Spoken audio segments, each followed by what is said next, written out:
days of long ago, created by the cosmic legends of the universe.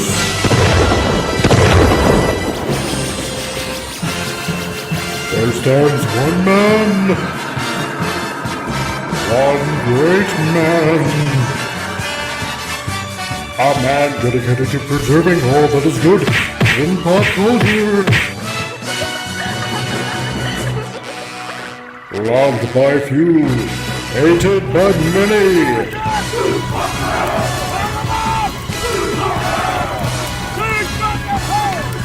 Alone in his fortress of awesomeness, he battles fearlessly against the wolf, the evil, the unjust.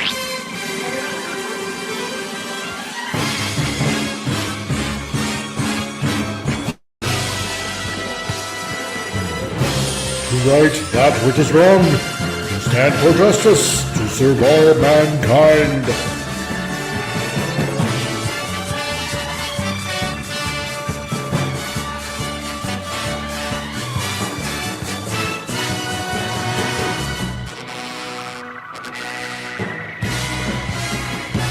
He is the one, the only, the comic Relief Crusader. Hey everybody, how's it going? It is Titillating Tuesday time. You've all entered the Geekosphere, whether you're watching on Rumble or on X or on the YouTubes. Episode 77 of Titillating Tuesdays is now taking place to everyone that is watching all over the place, all around the world. Whether you're all the way over in Sweden or all the way in probably Bangladesh or in New Zealand or down in our neighborly south of the United States of America or here in Canada or England or Germany or anywhere else in the world, you are here and I'm glad to see you all here. So welcome everyone to another fun show of mirth and merriment and giggles and maybe the occasional facepalm or something like that. Don't know quite yet. So want to say hi to everybody that's dropped into the chat so far. Hello to Vince Womack over there on the Rumbles. Greetings and salutations. And then we got the Phantom Boomer Explorers. Whoop. Well, whoop whoop to you too, sir. Nice to see ya. And who else do we also have? We have Wendy Drama Warrior. Hello, Phantom and CRC. Hello to you. I've got a meeting in a few minutes, just dropping by to say hi and to leave a like. Thank you, Wendy. I appreciate you. Love ya. And we also got Thetazoid. Yo, Crusader. Yo, dude, what is up, my man? Nice to see you here. And who else do we have? We also got Sci-Fi Sedan. Hey there, dude. Nice to see you, man. So congrats on reaching over 1,000 subscribers. Have I reached 1,000 subscribers? What? You're kidding me. Like, okay, hold on a second. What? And Snell Messiah, hey man, how's it going? So, as you can see, I am not here. No, you're not. You're in the ether floating around, and I appreciate you, man. That's right. Or like me in Butt Scratchistan. That's right. So, wait a minute. I'm gonna have to hold on a second here. I have to check something. I can't be. I swear to God, I cannot be over. Okay, hold on. I'm at 1,000. Oh my God. What? Okay, hold on a second here. Wait, like, okay, just holy crack spackle. I'm at 1,009. Oh my God. Are you serious? Jeez. 1K, Mike. Holy crap. Okay, hold on a second. Wait a minute. Okay, before I bring Jeeper. Okay, this is like totally smart. Okay, all right, hold on a second. If you're blue and you don't know where to go to, why don't you go where fashion sits? Appion. What's up, dude? Dude, yeah. And congrats on the 1,000. I just checked that too. I was like, oh snap! What the frig? Like, how the hell? I just 1,009? No. What the fudge? How in the world did I hit like that? How? I don't get this. Like I was around like 951, you know, and then, well, I am shocked. Hi. Hi. Dude, I noticed. I should have said something. I noticed that earlier. I was like, yeah, I'm proud of him. And I was like, you didn't even know? No, I didn't even know. That's awesome. Well, it's always good to have a live surprise, live reaction. Because you're awesome. It's like, no, I agree. You're awesome. Jeez, you deserve it, man. Well, I'm proud of you, brother.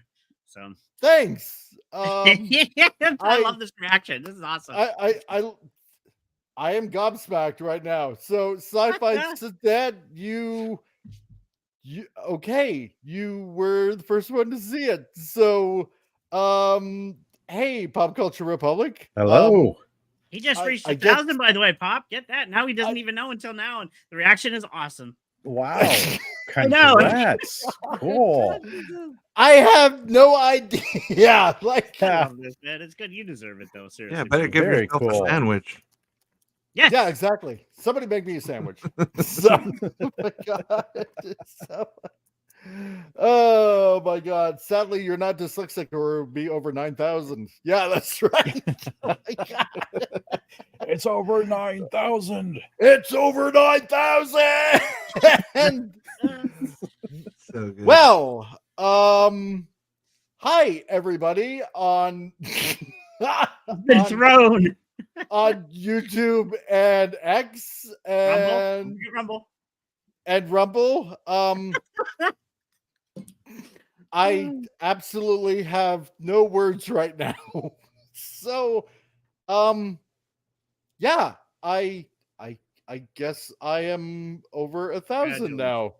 So I had no idea. Sci-Fi Sit Dan, thank you for letting me know. Now you're getting this kind of reaction. So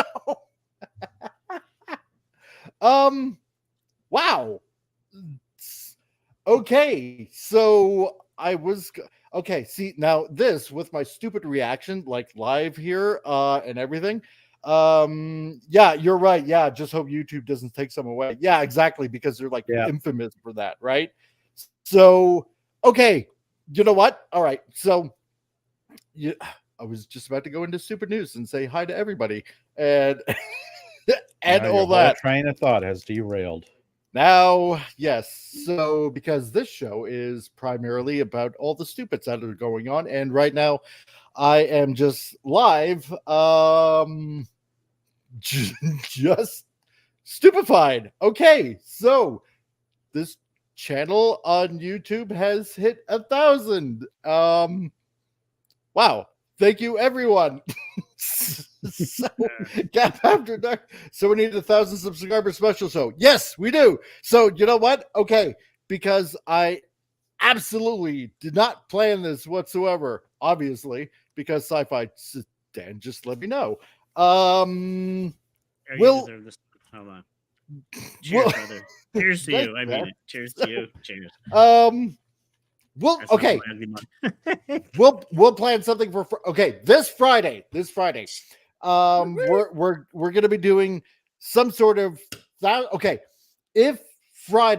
if these subscribers hold, if they hold, if YouTube doesn't take it away, YouTube, yes. like yeah, then I will have a giveaway for somebody out there on the chat.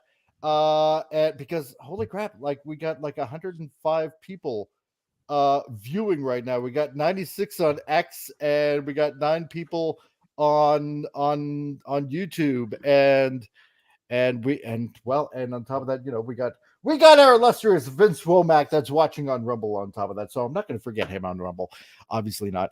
And Sci-Fi says with a $2 super sticker, which I am obviously not prepared for any of this. This one's for you, man.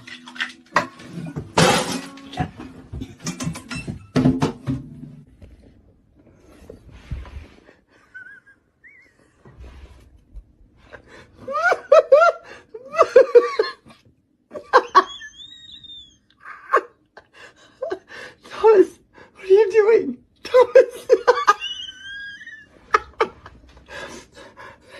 buddy, what are you doing? That's both There you go. adorable and terrifying. I know. Exactly. So, Sci-Fi says that one's for you. Canadian Spider-Man, how's it going? So people watch on X? Yes, apparently they do. So surprise. So yeah. So okay. So I love the chaos you've been put into. From I know. I am totally 100% like just totally okay. Yeah. So as I'm trying to compose my thoughts here while you compose your thoughts, I'll say a few things. First okay. off, I seen the American Society of Magical Negroes. I was 30 minutes in and I turned it off because it's racist against white people as F. What if it got really good at 31 minutes? Yeah. It's like, wow. If they would have done it in the comical value, It like gets really good around the 31-minute mark. Yeah, I know. And if it becomes Wow, brilliant, I'm sure it'll be his loss. Yeah. But I probably. did go take myself to Kong and Godzilla this week. Movies are ridiculously overpriced, by the way. Don't buy food. I'll next time I won't buy food. I'll just go. But a fun film, not as good as -1, 100%. But fun. It was a fun film to go see. I'll buy it on Blu-ray to go with the rest. So, but excellent film. That reminds me of when The Rock wanted to get paid for like popcorn and like the concession stand. Like he wanted like the actors to get like a percentage of the concession stand too. Because you're right, it's expensive, and they would like they need more money. Yeah, exactly. Well, yeah, exactly. You know, yeah, and Sci-Fi said that. Thanks, man. So just a small gift to say congratulations. Thanks, man. Awesome. I really appreciate it. Gap After Dark says to everybody that's listening in right now on X, yeah, for those of you, come on over and subscribe to the Comic Relief Crusader on YouTube. Thanks, man. So yeah, and stick around, folks. Yeah, is giving away a free car at the end of the yeah, and it's like a toy car. You're like a little like a hot. Say it's going to be one of those Hot Wheels. Yeah, Hot Wheels. Yeah. Never said it was a full size car. Right. Yeah. Do we get to choose what kind of car? No, actually, you don't. It's going to be a Ford Pinto, and 1977 vintage. So, you know, because I believe in the classics on this channel. So there you go. You have no choice. Yeah.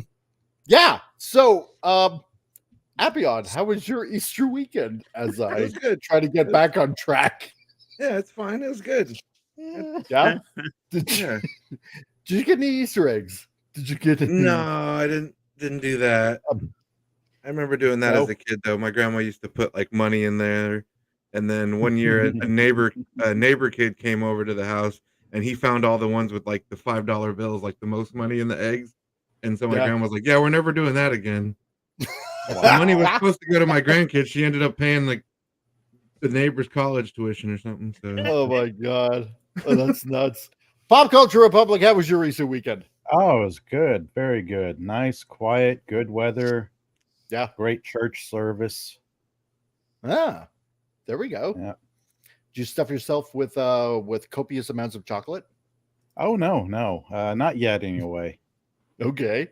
And Geeky Classic Levitus, Tom, how was your Easter weekend? Good family time. I always love getting invited. Family had turkey dinner and you know, nice. and what have you. And they gave me. I'm diabetic, so I get diabetic free chocolate. It's like, oh yay! And yay! I am cutting back on my pills. I'm halfway on my pills. Go ahead.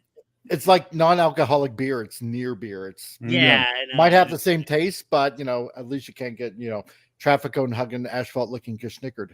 But I am working, and just to let you know, when we talked about that anime thing a few weeks ago, I'll let everybody know I'm working on a very good ecchi anime with a big boob blonde who's not bright, an average game streamer brunette who's got middle-sized proportions, and a pervy little redhead who's tiny, but wow, she's zesty. Stay tuned. So par for the course for typical anime. Exactly. Yeah, there we go. A lot of fans. Lenrod, freaking YouTube has decided that the Brave browser is not allowed to use it. Lame. What? Is it really? Yeah, there we go. And he'll also take the Ford Pinto. So there we go. It is yours. Yeah. The Three Musketeers, before I forget it. Yeah. Exactly. Oh my god. Already owned a Pinto, was hoping for a restored 69 Boss Mustang 429. Yeah. Well, That's where that Hot Wheels car comes in, exactly. or a Best I Chinese can probably- knockoff of a Hot Wheels. Yeah, exactly. It's got a hamster engine in it. Mhm. Like that. Best I can do probably then Phantom Boober is a Hellcat. How about that? So there we go. And that'll probably take me the rest of the years to end up getting that for you. So yeah. So Tom, you were drinking soda. Is that good for you? No, not really. Probably not. Not at That's least. Coke Zero. Coke Zero. Yeah. So okay, as I'm still kind of like in a way composing myself after all of this, let's get on to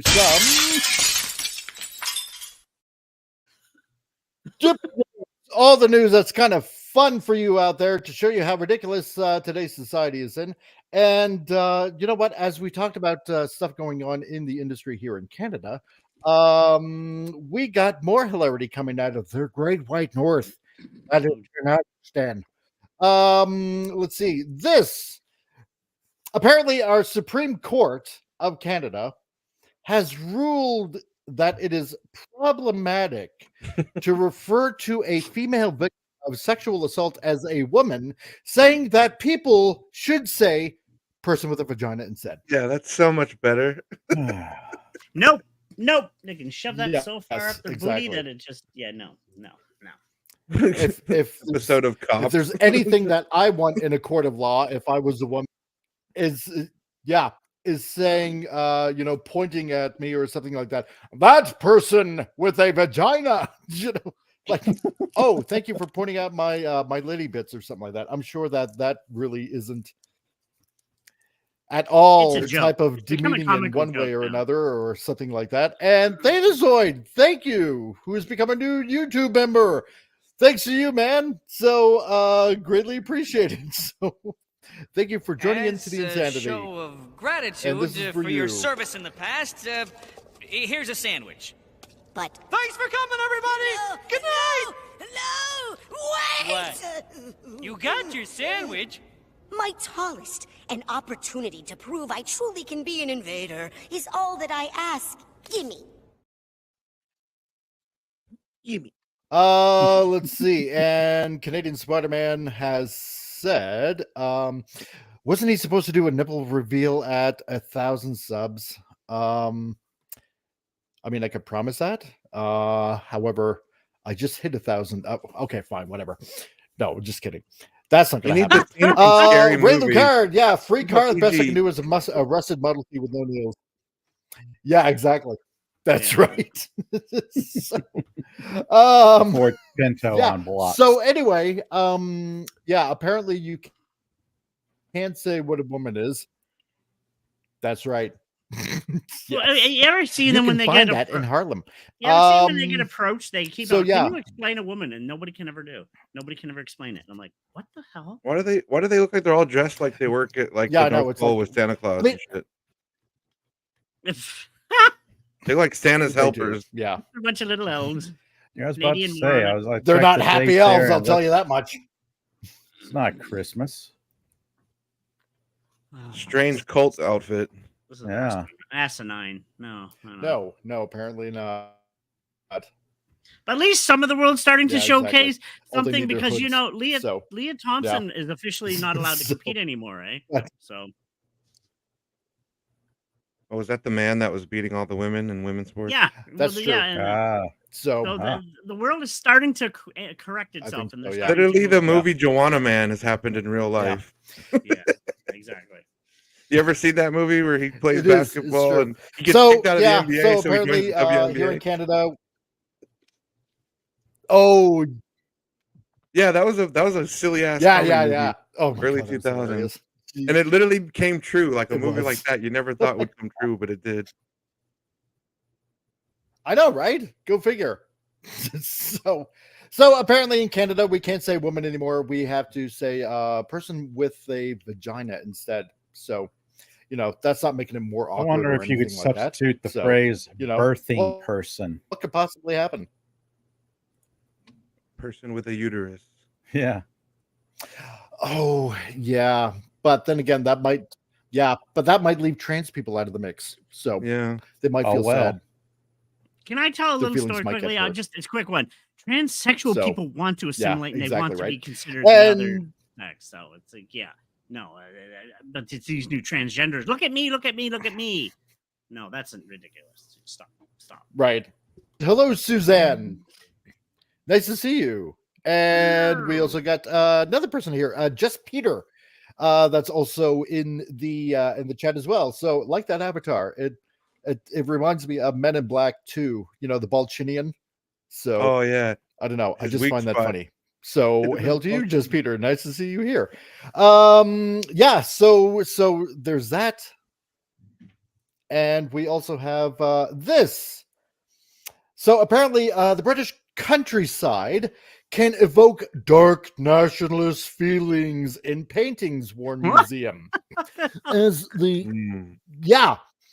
the Cambridge University Fitzwilliam Institution overhauls display with visitors, informed that landscape images can stir dark emotions. Only in psychopaths. Yeah. Yep. If you're a psychopath and a picture of a fucking countryside triggers you, Exactly. you got problems. Exactly. A picture of a bunny would trigger them. It's like, You need to be in a padded room with a jacket on. Right. Yep. Yeah, bring back insane asylums. You know what Actually, yes, 100%. Countryside photo. Yeah, I'm okay with that. There's a lot of people that need to be put away and locked away, and then we need to put them in the phantom zone. Yes. Trap them in a piece of glass floating in space. Yeah. Oh my god. Like there goes a good chunk of the Democrat Party. Oops, did I say that out loud? Yeah. This is insane. No. It is. I mean, yeah, I can just see, the dark emotions. It is. I can just see the dark seething emotions of like all of a sudden everybody that is just like it's a painting. I can't. That's very nice painting. The burning feelings inside. I know. Very nice painting, but yeah. It's a Tell me painting one hanging in a thing that museum. stirs up dark What's wrong emotions with it? in this. I don't know. This is crazy.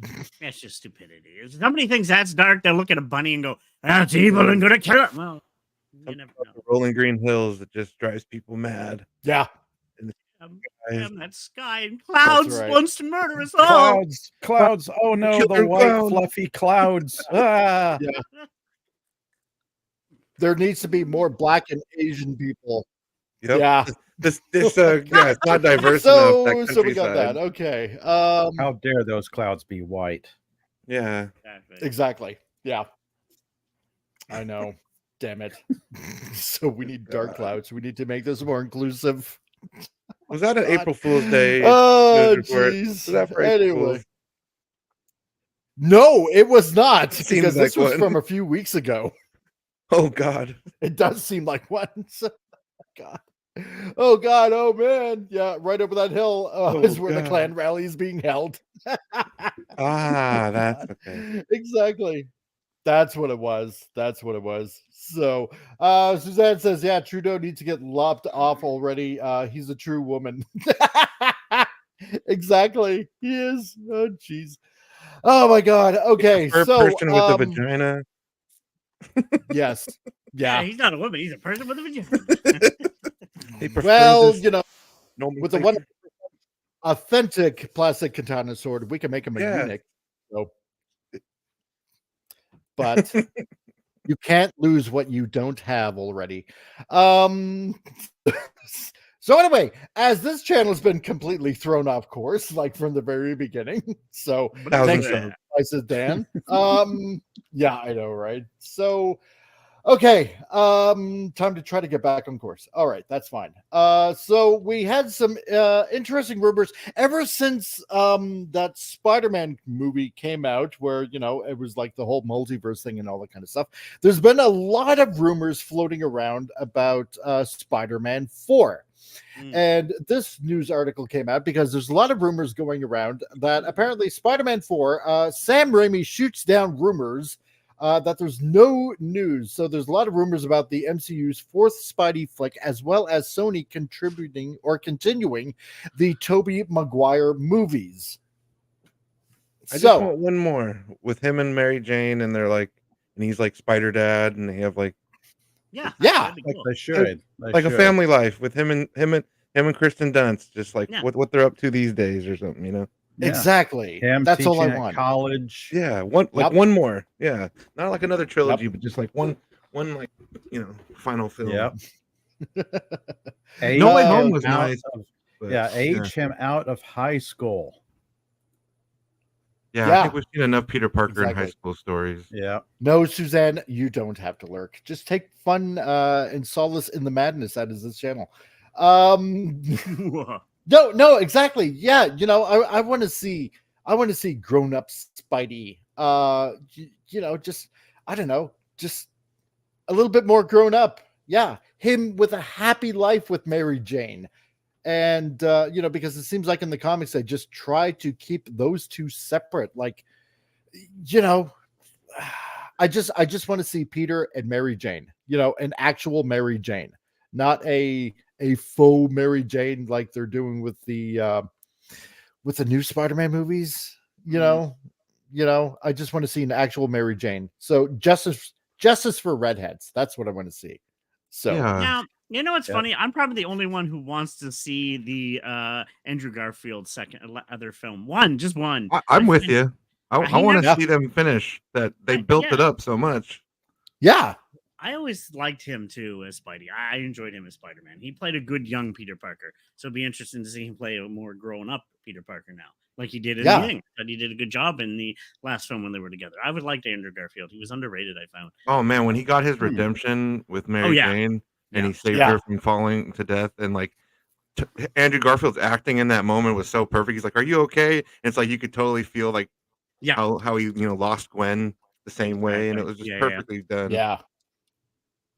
No, and I'm fine with that. Canadian Spider-Man says, he spent most of his comic life in university and college, not high school. Well, I think in the early days it was like more in high school and then off to college and stuff like that. So they could have Tom Holland do that stuff. We can see our Spider-Man in university, and then we could also get our old mentor-y, veteran Spider-Man in exactly. In Toby. Yep. Yeah, no, totally. No, I mean, Gap, I grew up with Tobey Maguire as Spider-Man 2. The only thing I have a problem with Andrew Garfield is while he was doing Spider-Man, he was trying to talk to the producers about making Peter Parker bi. Yeah, I didn't agree with that part, but and I'm like, no, I don't want that. But I still enjoyed him as the character. I think he did a good job, though. I really enjoyed him as Peter too. Yeah, he did a good Peter. So, but no, I don't agree with everything. But then I still enjoyed him. He did a good role, though. I think he did a good version. So, yeah. And him dating Emma Stone at the time helped the chemistry with him and Gwen Stacy in those movies, because their chemistry was perfect, because obviously they're really into each other. So it made that a lot easier to believe. Yeah. Oh, is that because he's bisexually or bisexual allegedly? I haven't the faintest idea. I don't know, but I did a video on it like last year or the year before, and and no, don't bring your personal life. See, and there's the problem, right? It's like all these freaking personal things that everybody's going through in life that they just have to inject in comic books and movies and stuff like that. No, just stay true to what the character actually is. That's all I want. Wow. Period. You're supposed to become another person when you act, not be yourself. Yeah, that's right. The fake name. But then you have actors who say who are like, but I want to bring my real self into my character. It's all about me. It's all about me. Yeah. Like, nope, it's about the story and the characters of the story, not about them. Exactly. Exactly. It's called imagination. That's why they're actors. Try to act, learn how to use it. Yeah. So as of late, there's been a lot of Spider-Man 4 rumors, not only about another MCU movie starring Tom Holland, but also a continuation of the Sam Raimi films starring Tobey Maguire. However, Raimi and the Hollywood trades shoot down rumors on both sides. Now, there were claims that Sam Raimi is directing Spider-Man 4 and Secret Wars. That'd be kind of interesting. And there are claims the fourth Spider-Man movie in the MCU might be a street-level movie with or without Daredevil, that it might be a multiverse movie, and that the head of Sony and Kevin Feige are butting heads. I'd love to see him fight Kingpin. Interesting. Well, haven't done that in a movie yet. Yeah. Oh, dude, yeah, that'd be awesome. Jeez. Well, and Into hey, the Spider-Verse Cycleman, doesn't nice count. to see you, man. Back. Yeah, no, that's true. Cycleman Doppelganger. says, I want to see a Raimi Spider-Man film where he takes on Doppelganger. People barely talk about that villain. Is that different than Chameleon? I think so, yeah. Oh, okay. I know Chameleon can be other people and stuff. And I'd be okay with that. That'd be interesting. It's because I mean they did something with the in the next the last animated Spider-Man movie, Into the Spideyverse. They brought in Spot, who was like a really, he was like a lower tier kind of villain, and they actually did something pretty good with that guy. Oh yeah, they powered him up. Cool. Yeah.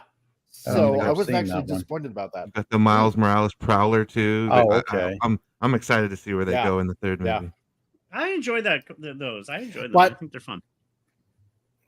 They are pretty good. So, I want to see.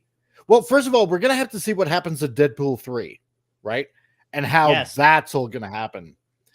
Because if they're gonna be bringing in a whole bunch of other people from different universes and merging them essentially all into one, so to speak, like a faux 616 kind of universe of sorts, then I'd be okay with that. Yeah. That's just about the only way they could do it. But then it all comes down to the writing and if this movie will even break even, because they've got a very bad track record so far with movies pretty much dying at the box office. That's true. Yes, that's true. Theta Zord says, I remember in 99 they had a teaser where they shot Spider-Man webbing a helicopter in between the Twin Towers, but obviously they got rid of it due to 9/11. Yeah, actually, I remember that trailer. I remember that as so well. way back you when. Probably still find that around on YouTube's. Yeah, you probably can. Cycleman 90 says Doppelganger is a duplicate of Spider-Man, but an actual splitter. Yes, because it had the Twin Towers kind of like reflecting off of his off the eyes in the mask, and they had to Photoshop that out. So yeah. But I'd be okay with Sam Raimi bringing it back for another Spider-Man 4. I'd love to see that Anybody happen. remember that trailer when they actually had the Twin Towers? Yes. I still get that there. That was awesome. Yeah. Vince Womack, Chameleon was supposed to be in the third Hulk TV movie, Death of the Incredible Hulk, but they changed it up a bit. They ended with a female assassin who turns good. God, I got to remember that one. That was like a long time ago. Jeez. I love classic TV Hulk. Yeah. Yeah, Lou Ferrigno. Especially when he went up against Thor. Yeah. Classic. At least for now, it's a rumor. So while reporting on the fight to save Euphoria in an article about the HBO show and Zendaya, Variety basically said there's no news about the MCU's own Spider-Man 4. The site only offers thing we already knew in that, though the script for that film is still being worked on and there's no director or start date. Both the head of Sony and Kevin Feige have confirmed for a while that Spider-Man 4 is in development, but there's no specific details known. Well, here's the other thing, because I know I was almost going to say Tobey Maguire, but not Tobey Maguire. Garfield? No, not Garfield. current Tom Holland. Yeah. Yeah. That so many Spider-Man. As we go down the list of 3. Like yeah, I know, right? I'm still reeling from the 1,000. So that apparently breathe. Yeah. yeah. That apparently he wants out, that he just wants to get out of Hollywood and everything. So, you know, no wonder there's probably not going to be maybe a Spider-Man 4 with him in it. Well, there's rumors. Multiverse of Madness. God damn it. Yeah, there's rumors he's been seeing what goes on in Hollywood, and we know, you know, with Mel and all them, a lot of them are leaving. He doesn't want to be involved with that, which is a good sign. It means he must be a good person because he doesn't want to be involved with corruption. Yeah, so I have respect for him for that. So, and I mean, kudos to him for doing that, for actually standing up. Yeah, and that's a lot of money he's given up too. So, you know, yeah. Oh God, yeah. Tell me about it. Manapogo, hey everyone, hey, how's it going? Nice to see you here, man. So, hello. And Gap After Dark, 152 are watching on X. Holy camole! Wow, look at that. That's pretty cool. Dang, that's man. This is today is actually like just totally throwing me off. So, everybody that's watching on X, thank you very much for watching on X. Yeah, no pressure. Yeah, no pressure whatsoever. So make it good, comic man. Exactly. We are watching.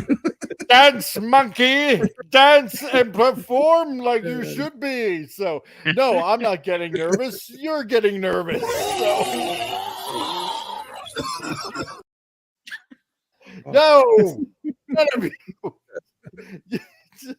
None of you. Okay.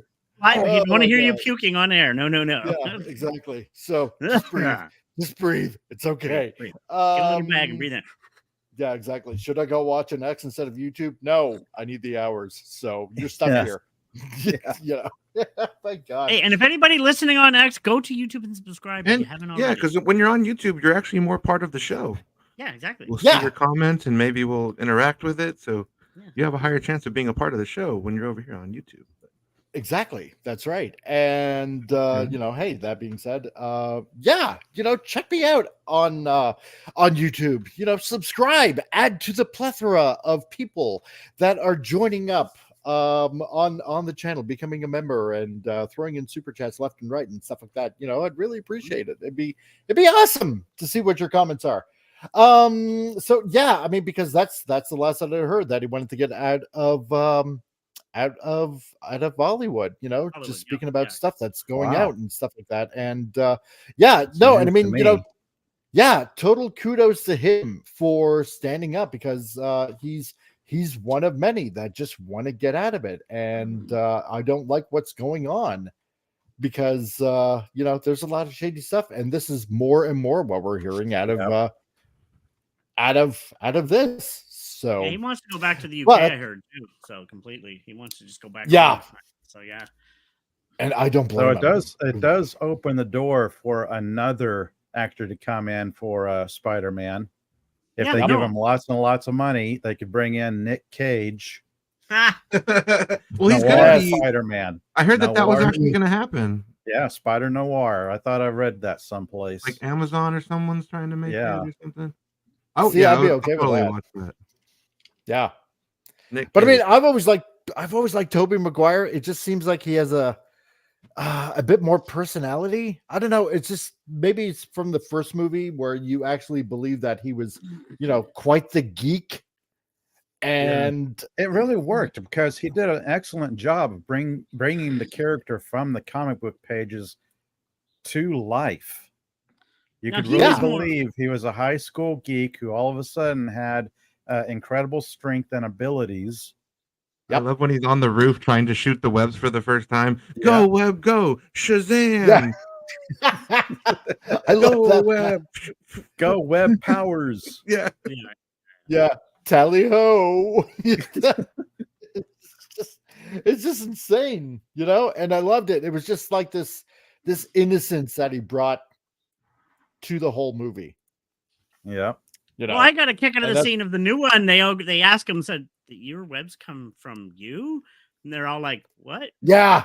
Oh my gosh, there's so much good stuff in No Way Home. Like they reference his back, the back meme, like my back, my back. And he's like, oh, my back hurts still. You know, he's like, oh, I still got this back problem. It's like hilarious. And I'm guessing that's from the train in Spider-Man 2, maybe. Like probably, that could be. Or no, he does fall. He falls on his back too. Yeah, but just funny stuff. Oh my god. And I could feel that when he hit the car on the way down. It's just like boom. It's like, oh god, I could feel that so bad. Yeah. You know? And just to bring that little tidbit back in, I thought, oh yes, okay, that's perfect. Yeah, I love it. Now, even though that wasn't Marvel direct film, that was kind of Sony still, that was the best last film they had, I think, within the Marvel universe. Yes. I think so. It was so fun. The audience in the theater went berserk when Andrew showed up. Then when the real OG Spider-Man showed up, Toby showed up, the audience just went ballistic. Like See what happens when you give the fans what they want? People are happy and you make money. It was a weird feeling, you know. But you don't give the fans what they want. You tell them what they want. Yeah, and they call them toxic if they're not happy. Yeah. And Lenrod, you got to get going. Have fun, Lenrod. Nice to see you here, man. Later. Greatly appreciated. And J. Jonah Jameson. Oh man, in those movies. Yeah. Oh, the scenes are so amazing. Every time they cut to Jameson, I'm like, this is comedy gold. It is. Yeah. Perfect casting. I couldn't imagine anybody else in for that role. Well, he's played J. Jonah in other versions, so he kind of sticks in there. He was. I know. Toby or Holland's version too. So it's like he's Yep. that good at the role. They bring him back. So I know. He is a staple. He is the J. Jonah Jameson. Yeah. No matter he wants what. to be famous, I'll make him infamous. Yeah. Exactly. Fans, what do they know? Yeah, what do we know? We don't know anything. You know, we've only lived, bleed, and just suck up every material that it's quite possible that we know everything that we're talking about. So those of us who grew up reading comic books, what do we know?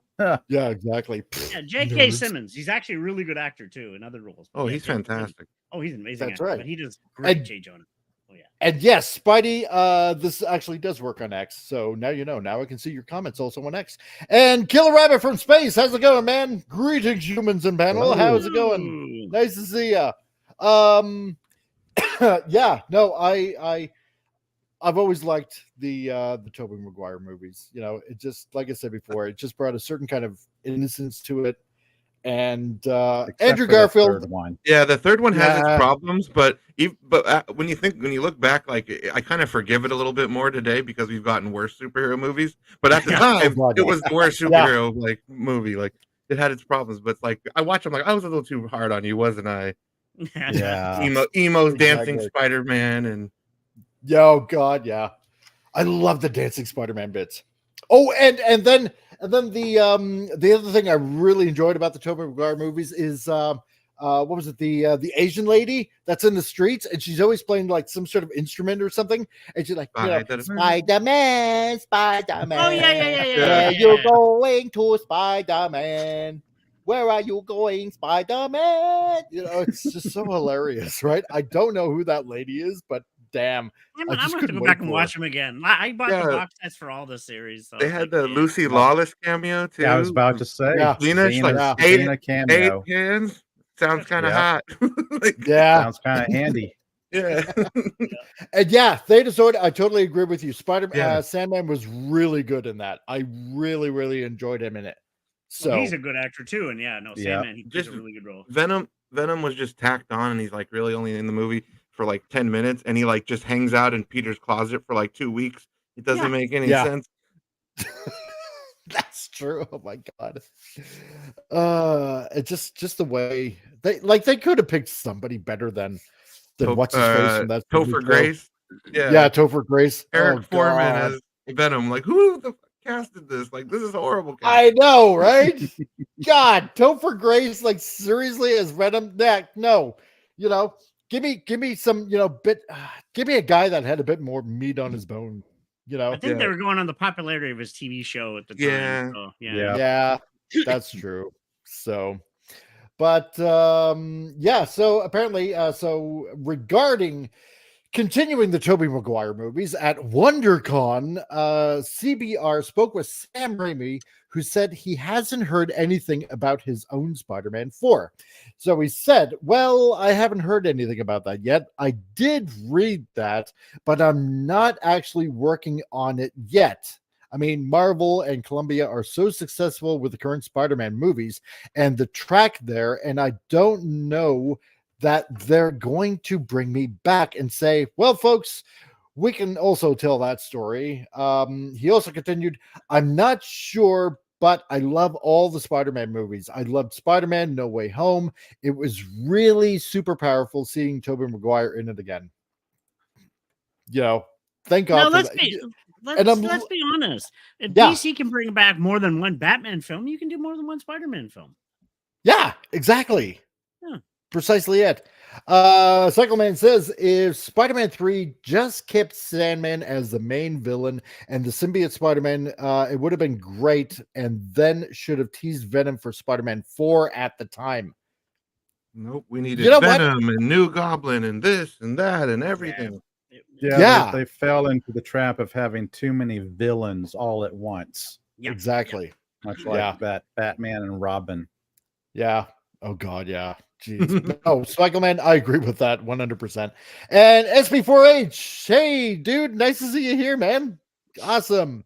Yeah, no, they could have just kept it at Sandman, and it would have been great that way. So, but I'm wondering if they kind of like, in a way, wrote themselves in a corner. It's like, okay, it's just basically a simple premise with him, you know, just wanting his daughter to get better. So I'm wondering if they thought, maybe there's really nothing more we can do with that. Let's bring Venom in. I don't know.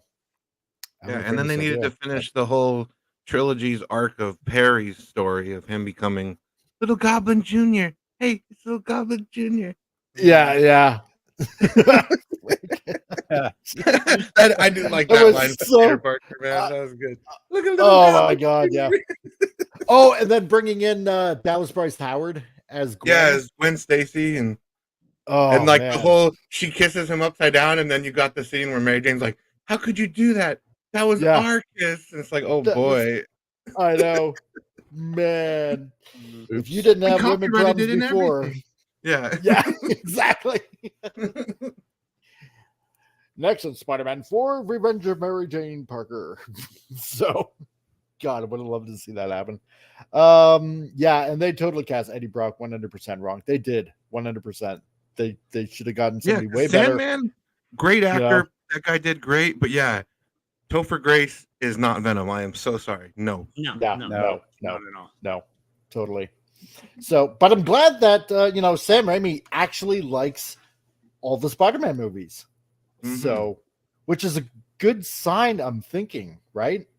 So, I mean, I personally would not mind if they brought him back to do another Spider-Man movie, you know, because he's a well-seasoned director, unlike a lot of other people going on, shoving movies down our throats. Track record of good movies as well.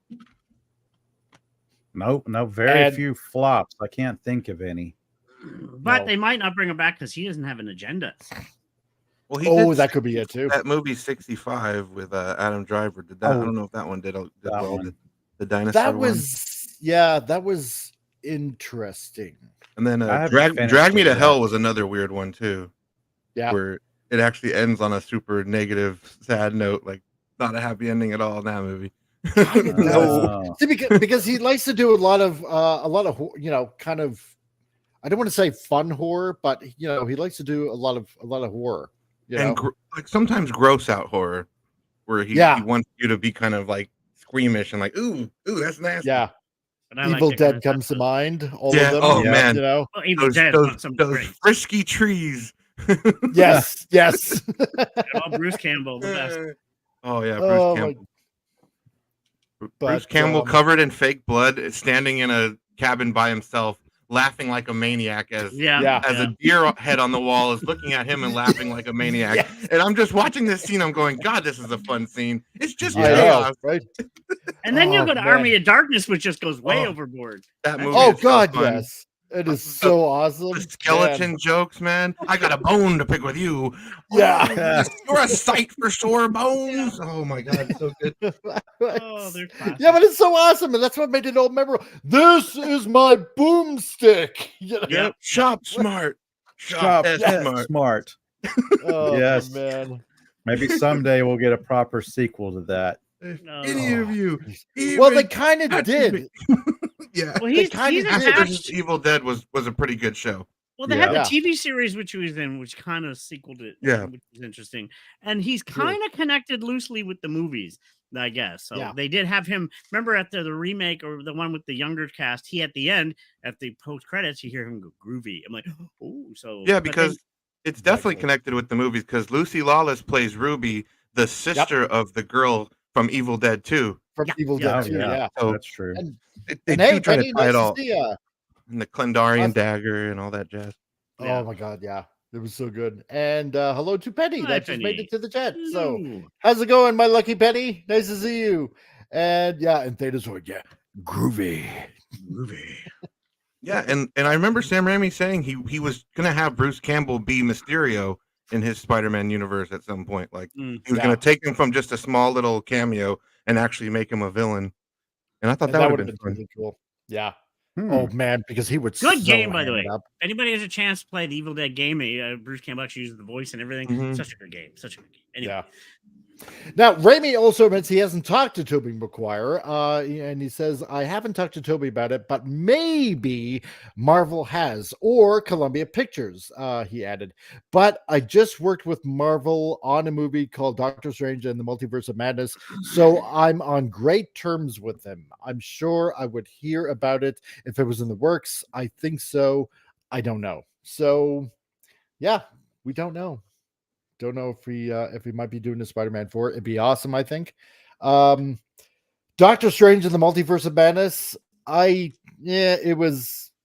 That movie is sloppy, but I enjoyed some of the scenes. Like, oh yeah, Scarlet Witch just literally running through the entire Illuminati.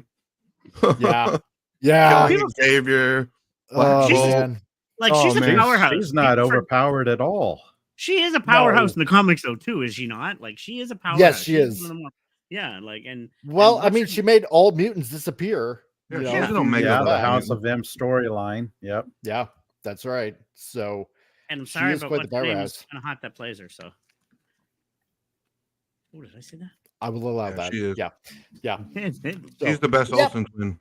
Yes. Plus, on top of that, we also did get Campbell in Multiverse of Madness as well as the hot dog vendor. Yeah, and he's in the after credit scene too, where he finally gets to stop slapping himself. Yeah. Which is awesome.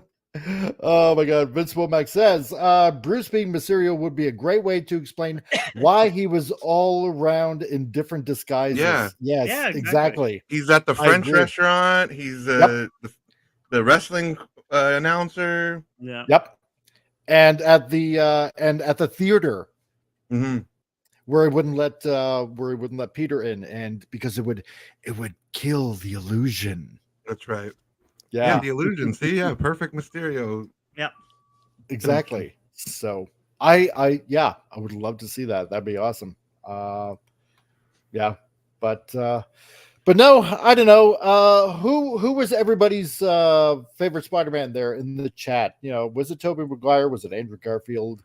Was it our little baby boy Spider-Man that is actually in his early 30s but doesn't look it?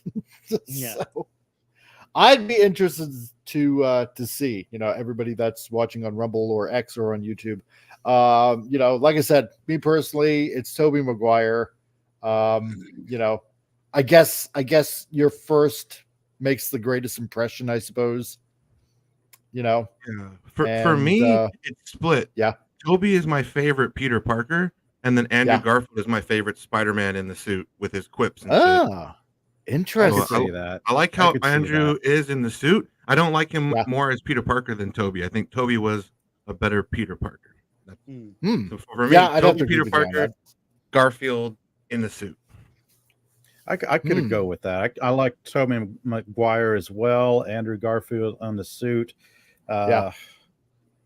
I like Tom Holland, but I don't like how they wrote him as Iron Man's sidekick. Yeah, I didn't like Right. that. Yeah, because he's a genius on his own. You know, he's up there. He's genius level up there with Reed Richards and Tony Stark. Yeah. He didn't I don't need like how the Tony suit Stark. does things for him. I don't like how his suit will like do things for him too. Where it's like it's Yeah. not even half of the movie. It's the suit doing all the cool stuff. Yeah. While he's just in there. Yeah, I don't know. Yeah, no, it just takes away from Peter's ingenuity as a smart guy. You know, he doesn't need a freaking suit, you know, because all the other ones, well, I shouldn't say all the other ones, but basically, you know, Andrew Garfield and Tobey Maguire, you know, they had to use their brain and figure out a solution, you know, in just a plain suit, you know. Yeah. Like they didn't have to rely on an onboard computer basically to you know, help them figure out stuff because, you know, Peter was just naturally gifted smarts, you know. I think that was the best. That was the best Andrew Garfield as Peter Parker scene in Amazing Spider-Man 2 when he's trying to figure out how to defeat Electro. So he's able to like make his webs like, you know, electric resistant or whatever. And he's like watching videos and he's, you know, trying to, you know, improve his web shooters so they don't short circuit. That was like peak Peter Parker in his movies. Yeah, exactly. He's trying to reason it out using his intellect. Yep. They should have saved the suit for like if they would have brought in Spider-Man 2099. I think the suit would have suited him better because it would have been way in the future. He'd have mechanical. Yeah, I think if you've ever brought him in, Canadian Spider-Man. Yeah, Peter is smarter than Tony Stark, Dr. Richards level. Oh yeah, agreed. Yeah. I don't know if Peter is smarter than Reed Richards though, because he's Reed on Richards that level. I'd say he's pretty much on that level. I mean, well, until we see Pascal play him, and he's probably going to be a complete. Oh God! Oh, that's right. I had forgotten about that. Oh no! Oh God! You just reminded me. Thank you, Tom. He's going to be cucked big time. For that, goes my week. No, I'm just Get out! You've been voted off the island. That's right. The weakest link. Nice. We thought of the same thing. Oh my God! As you know, tomorrow is Peace Day, and nobody is as excited for the big celebration as I am. Not scientifically possible! I just love the bodies flying in the air that he creates from like the Flash level speed he gets over there. That's right. It just that's to your Pedro Pascal comment. So just not scientifically possible. I don't want him as Reed Richards. Possible. I know. Oh neither, my God! But yeah, it's gonna happen. No. Thanos says, yeah, he's not as smart as Reed, but he is at that level. Yeah, I would give you that. Oh yeah, so, easily. Yeah, definitely. Yeah. I'd say Hank Pym, Peter Parker, then Reed Richards are the smartest. Yeah, that's true, I would go. They've never really done Hank Pym justice. Where would Hank McCoy from the X-Men rank in that? Ooh, that's a good question. I would go if it were me. I would go. Hank Pym, Peter Parker, tied with Beast, then Tony Stark, then Reed Richards. I think that's how I would probably go. You guys are forgetting somebody that's really underrated and highly intelligent. Bruce Banner. Ironheart. Banner. Oh, Bruce Banner. Yeah, Ironheart. Banner. Oh my God. Got him. Shuri from Wakanda. And yes, you're out too. So I was asking for it. You keep asking for it. Oh my God. Just no.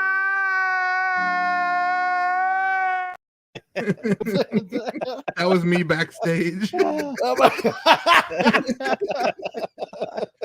His special sneak peek of me crying. Yeah, You have it here. yeah. Bruce Banner is pretty smart. Okay, Yeah. so He helped create Ultron. That's true. Yeah, in the movies. Yeah. Okay. So then, if we were to do that, if we added Bruce Banner, because we got a lot of people, smart people. Well, in the they MCU. say. So, what did they say? Norman Osborn claimed that Bruce Banner would have been the 4th most intelligent person on Earth, so he's in the top 5. He's definitely in the top 5. Yeah. Oh yeah. So, yeah. And then again, you got Forge as well from X-Men that can basically like invent anything. So, man, yeah, you got too many. I'd say maybe Professor Xavier, but he's not top 5. He might be top 10. Yeah, I would think so. Yeah. Give SP4H says give Peter 10-15 years experience and he might rival Reed Richards in my opinion. Yeah, I give you that much. Yeah, because Reed Richards is older by like 10-15 years, so he's got life experience. Was that Jordy finding out he's a white slave owner? Oh, nice. Burn! Oh my god. Well, okay, so that being said, nothing yet about Sam Raimi on SpiderMan4. So it'd be pretty interesting to see what happens. Hey, Thetazoid, you got to go. Thanks a lot, man, for being here. So congrats on the 1,000 subs, man. I'll be getting there too soon. Yeah, that's right. So Thetazoid, I just remembered, started out his own channel as well. So guys in the chat, whether you're on Rumble or X or anything like that, if you can, head over to Thetazoid's channel. So he just started out on YouTube, and I'm sure he would appreciate something over there. So yeah, congrats, Thetazoid. Does he have a link? So, I will try to find it and I'll plop it into the chat as soon as I can. So Gap After Dark. Yeah, 192 watching on X now. Oh my god, really? I'm showing that I got a 209 in total. Jeez. And hey, Brandon, the anime guy. Titillating bits. Exactly.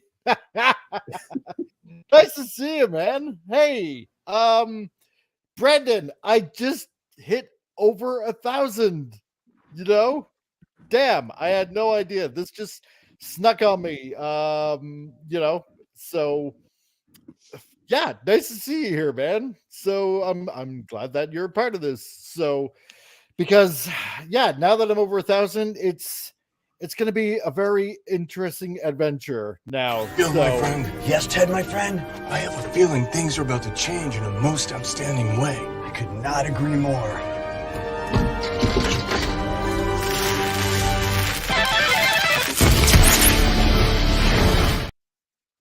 Because that's what I feel like right now.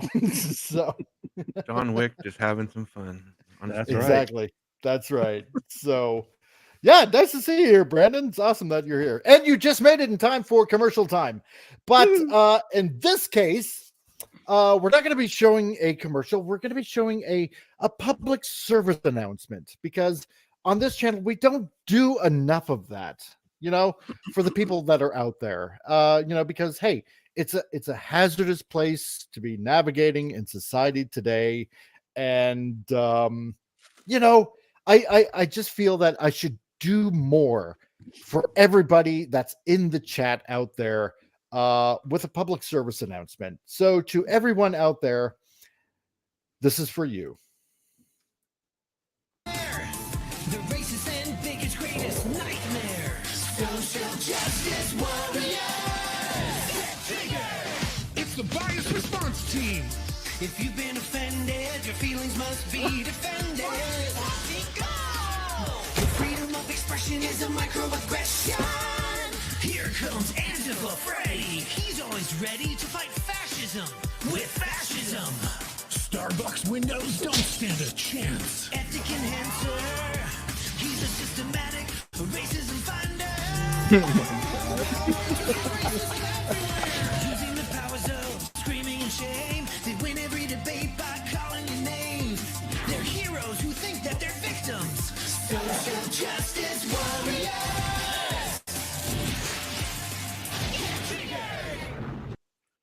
There you go. Yeah. That was amazing. Get triggered. Oh, that's triggered. great. Yeah. Hey, Starkmeyer, just in the nick of time to see that PSA. So, Cyclops with his visor of racism. He could find it anywhere. Oh my God. Well, that's what you get when you hit 1,000. You have to put a public service announcement out there. So there you go. The trigger warning for your show. This show will trigger anybody. That's right. And Gap, I'm glad you like it. So if you're not triggered, you're not trying hard enough. That's right. That's right. He fights fascism with fascism. So, God, I love it. Oh, only on this channel will you find the most ridiculous things. So, that's what I do. That's my thing. And oh, wait a minute. Yeah, get back in here. What are you doing? So, why are you hiding in the back? He got triggered. He got triggered. I'm so offended. Oh my God. Racist. Congrats on the big 1K. Thanks, man. I really appreciate it. I had no idea until Sci-Fi Says Dan pointed it out. It's like, oh yeah, hey, you're over 1,000 now. I'm like, what? How did that happen? Wow. So, seriously, go watch in the rewind, people. You see true emotion. It was awesome. Yeah, that's right. Exactly. The Titan. Hey, man, nice to see you here. So, hey, old titillating ones, congratulations on 1,000 subs. Unfortunately, there's not enough diversity in that PSA. That's true. Yeah, it's true. 100% true. So they needed more trans-abled people, people of color, transgender, trans everything kind of people. So there you go. Yeah, Mike, did Tom get triggered and leave the stream? Yeah, I guess he did. But he pulled up his bootstraps and he came back. So he's fine with that. So, and Stark of Iron, who's been a member for 4 months, congrats on the big 1K, Mike. I'm still plateaued at 630. Awesome, dude. Kindly direct some of these new folks to my matinee tonight at 8:30. Ooh, a matinee. A full-length show at normal hours, not 2 in the morning. Dude, I will do that 100% for you, my man. So allow me to get a link and I will share that because if you haven't checked out Stark of Iron, you need to do that now. So 630, dude, man, everybody's like growing by leaps and bounds. It's awesome to see. So I will find your, I had your link here. Damn it, I'm gonna have to find your link. So only on this channel do I get flabbergasted at everything that's going on. So that being said, you know what? Yeah, you're a wrench, Stark. Slap in your link there. So, or you know what? No, forget it because Gap After Dark already put your link in there. So there you go. You got a link there. So yeah. So Gap is good. Gap is always good. So Gap is the gap that fills in nicely. So look for that. Okay. No, I have nothing. I'm at 1,000 subs. He is speechless. Right. I'm still speechless. So, and Lord Thoft, hey man, nice to see you. Great to have you here, man. Yeah. So, okay. As I'm still collecting my thoughts and still reeling out 1,000 subs, I had no idea that this was going to happen. But hey, we're here, and Mike, I nicely that. I have nothing. Leave that one alone. Leave it alone. I have absolutely. I don't know. I don't know. That's basically it. I don't know. But whatever it is you fill it in. So there we go. So what's next, sir? What's next? I don't know. So that's supposed to be a segue. Nudge, nudge, wink, wink. I know. It's like, I was going to share this news because this is something that's just horrible that's going on in the comic industry. And because I'm both titillated with joy at finally hitting over 1,000, I feel like this is going to be like the ultimate downer, but I want to record this because do you have a third article back up? Or it's all right. We can recover afterwards in the last portion of the show. Yeah, you can still go back to you hitting over 1,000. Yeah, we can still do that. Yeah. So, Exactly. now this kind of happened, like, the news kind of broke out yesterday, about artist, Piskor, who did some work with Marvel and put out his own work and stuff like that. And this segues, well, not really, certainly segues, but it goes hand in hand about a subject that we were talking about a few weeks earlier, about the Whisper Network. That's been going on. That's been basically, ruining people's lives. That's been going on out there. And Ed Piskor, unfortunately, fantastic artist and everything. Unfortunately, he committed, as far as I know, he committed suicide. He was in bad health and stuff like that. I told you guys this was going to be a downer. Damn it. So, and I'm sorry. With 1,000 subscribers, crack open the champagne and save another bottle for when you hit 1.5Ks or 2,000 subscribers. Yeah, exactly. I should do that. So that, or I should just drink live and get totally hammered right now. So, because at this point I feel like it. So this is something that's going on, and with the Whisper Network and everything, and this is why it's so important for everybody. You don't have to be an artist, you don't have to be a writer, you don't have to be an inker. If anything, just fight back against these people. Let them know who's boss. Because Perfect this hat he's wearing too. Public enemy number one. Public enemy.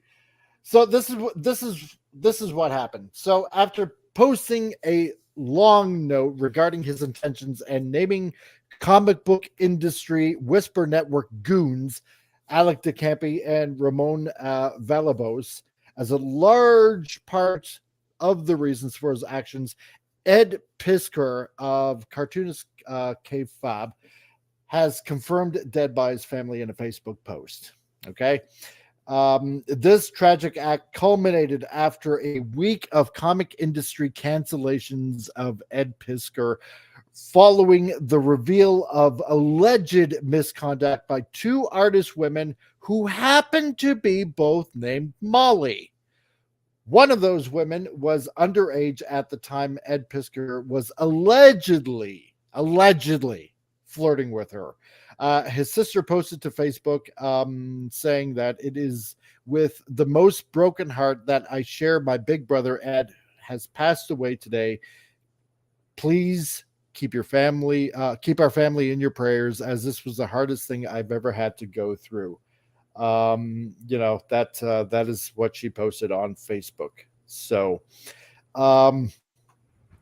as a lot of you people know, and we've touched upon this subject about the whole Whisper Network, about who's involved and everything, they just go about making people's lives an absolute hell, just an absolute hell, to be working in the industry. Titan says, wait, did I say get hammered? I thought he did every show hammered. I should. It's the only way I can probably cope with my own stupidity. I should do that on Friday. As a lot of you people know, these guys do not relent. If they do not like you based on, say, if you have a certain belief system, if you happen to just maybe be on the slight of right, let's put it that way. If you just, I don't know, even if you probably just draw characters a certain way, which they don't like, or anything like that, they just will go ahead and try to shut you down. They will make up shit about you. They do not care about your livelihood whatsoever. And this is how they end up getting more people into their little hive mind of being able to cancel anyone at a whim. And yeah, you're right, Phantom Boomer. Yeah, they're a bunch of psychos. Mm-hmm. They are. And these people, I think these people who incite this kind of thing, they should definitely be arrested. because this should not be happening whatsoever. It's happened before, and now it's happened again. With cyberbullies. They're 100% cyberbullies.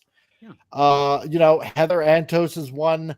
Oh God, there are just so many. You know, I was just listening to this, thinking, wondering, how is something like this countered? I mean, what steps are needed to counter this? Legal action, lawsuits? I mean, I have no idea. I mean, it's throughout the industry. It's even in the most famously throughout the anime industry with Vic Mignogna.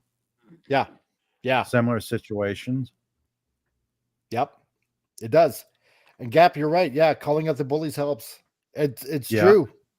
I think there needs to be a little bit more though. Titan says, yeah, I think it's worse that they don't care. These narcissists enjoy destroying someone. Yeah, I mean it seems like that's the only joy that they get out of life is being able to destroy someone. You know, I think there's no penalty anymore for like defamation of character and slander and like exactly. Well, it's whatever happened with that? People with this mindset apparently controlling who can get into a fan convention and who can't. Yep. You know, without any proof or anything, you can't just lobby like fucking oh, he did this or whatever and he's a pervert. It's like, where's your receipts? Where's the evidence? Oh, I don't have it. Like, okay, but you just publicly came out and said this person did this, so you're trying to ruin their character and their how they stand in society. You just ruined their life a little bit. You understand what you're doing? It's like you're literally ruining people's lives and forcing some people to take drastic measures and do terrible things. And you know, I mean, like it's terrible. It is. You can go as far as getting somebody fired from multiple voice acting jobs, canceled out of conventions, drummed out of the industry. I mean, how far is too far? Yeah, it's got to stop at some point. Yeah, I think the first step should be turning off your social media. I mean, that's one way. You're not going to stop it though. It's not everybody's going to do that. And sadly, no, this stuff has to stop. This is bullying. They should be held accountable and they should be charges pressed. You know, they should be sued, you know, and then maybe even, fired from their job. I'm sorry. That's just disgusting. And it's not humane. They're not human at all. They're trash bags. It's just gross. They are. Yeah. I mean, if there was somebody that managed to somehow infiltrate this network and just screenshot everything, right? Awesome. Just gather that evidence. There has to be somebody out there, at least with some common decency, to just go ahead and infiltrate these networks and just expose these bastards for who they are. I don't care if they're men or women. Expose them all. And then turn it into the police or some cyber bullying squad or something like that. Because, I mean, this is destroying people. This cannot go on. No. And Tony Stark says, here's a link, the full-length matinee. If you got a second, if you ain't a second night to party and be entertained, it's not just Friday nights at the castle. See you there. And you wanted to write if you want a second night, like you just forgot the W. That could be. Yeah. I'm not going to poo-poo on his grammar, so I will. And there's a link in the chat there. So grammar Yahtzee. Yahtzee. Yeah. Exactly. How dare you? So, oh my God. But no, you've misspelled that word. Exactly. I can't understand any of your sentence because of that.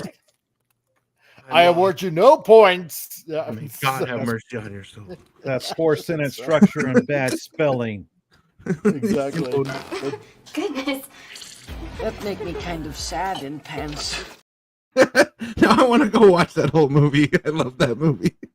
Road trip. Dun, dun, I live the night life, baby. And they're there already. They drive one house over. Oh my God. But now others reacted to the news of the cartoonist Kenfabi purveyor with their thoughts on the situation and the quartering Had posted on X, the cancel mob took another life. Ed Piskor, an indie comic artist, has taken his own life after an online cancellation over false misconduct accusations. Yeah. So, Okay, that's dark, like a suicide note. Yeah, that's really dark. Yeah. And like he posted, I'm helpless against a mob of this magnitude. Please share my side of things. Sayonara. Like, oh my God. It's like a manifesto. Like, oh wow. Yeah. That makes me chills in a bad way. That's terrible. It is. I'm gonna see if I can probably magnify. Well, it doesn't really magnify well, but I'm gonna try. I don't know if we. I don't know if we really wanted. Do you want to go down to what he had to say, like on his last note to humanity? Well, I don't know. Well, I mean, this stuff needs to be. Yeah, I know what you mean. You know what I mean? Yeah, because I mean, it's really sad. He writes, I'm sorry for being so stupid. I definitely should never have talked with Molly D. The language and optics look really dumb at best, but I promise my innocence. Especially out of context, it looks terrible. It was at the height of COVID with no end in sight, and I was alone through most of it. Yeah, because, I mean, well, let's put it this way. The lockdowns, being stuck at home, feeling like you're never going to see humanity again or something like that. Some people did desperate things, but I mean, he professes that he's innocent. So, he just wanted to talk to somebody. It doesn't mean that, he was like, trying to act in malicious intent whatsoever. And I was alone through most of it. I was just happy to have the internet to talk to people with common interests. See, purely innocent. The way that I noticed her was when she would like a bunch of my pictures at once. I wasn't trolling Instagram randomly, but I definitely shouldn't have chatted with her when I found out how young she was. Then again, you know what? Anybody can say, and I'm just going to put this out there. Anybody can say they're any age and not be that age. Somebody 100%. can say all of a sudden that they're, I don't know, let's say 13, right? When they're actually probably 29, just to try to get you in a particular type of situation where it's like, aha, I got you, right? Yeah, entrapment. Exactly, 100% entrapment. Yeah. So where was I? Okay. Seeing someone younger representing our Crumb and Gigi Allen gave me hope for the next generations and made me curious. Curiosity killed the cartoonist. There was no way I'd have a 17-year-old stay at my place. Maybe not 18 even. I was forward projecting to some unknown future where COVID lockdowns were finished and we could see people again. And it wasn't even with sex in mind, but simply saying that there's a bed here to crash, like the kindness that was given to me a bunch of times when I was starting out. Zine fair in town, come crash, ask Leanna Finnick, or anyone else who's come to visit. It doesn't mean sex. Exactly. If you're just inviting somebody to just come over and just crash, it doesn't instantly mean you want to jump their bones or anything like that. It doesn't, right? But it just means yeah, exactly. You're just doing it out of the kindness of your heart. If somebody needs someone to say, when I asked if she could keep a secret, was because I was sharing some Red Room pages before announcing the book and was just trying to sound cool. Tone is missing. When I said naughty girl, it was sarcastic after she told me some simple crime or infraction she committed. The whole pile of my DMs she collected to show is just awful to look at. I'm sorry, I wasn't trying to offer professional favors to anyone or yada, yada, yada. Yeah, wow. It's just basically a guy just trying to do something out of the kindness of his heart. It doesn't mean anything, naughty whatsoever. Just a dude, just trying to do something nice and just trying to share some info and whatnot, and just lighthearted banner by the sounds of it, back and forth, is what I get out of it. So, but a man talking to any woman nowadays is bad. So I guess. Yep.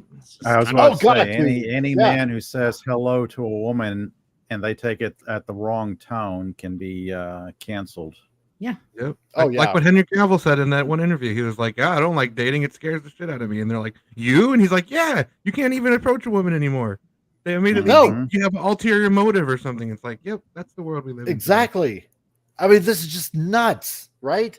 My God, heaven forbid you cross the street and you get, I don't know, tagged as some sort of Nazi or something like that for doing that kind of thing. It's just ridiculous. So Ed Piskor's tragic death came days after his cartoonist KFAB partner Jim Rugg posted to Instagram, formally canceling his friend in what appears to be a complete mess for the comic industry. Very few with ties to the Whisper Network are saying anything about the matter at all, leading to speculation as to what the mainstream Access media is going to spin for their coverage. Oh yeah, and spin it they will, as they always do. Chris Brayley, editor-in-chief of Bleeding Fool, noted the lack of any coverage of the topic by the mainstream comic media, asking the question, wonder why Bleeding Cool and Comic Beat haven't reported on the tragic and untimely death of Ed Piskor yet. I wonder if Alex won't let Rich say anything, and if Heidi is worried about something else. Yeah, makes you kind of wonder.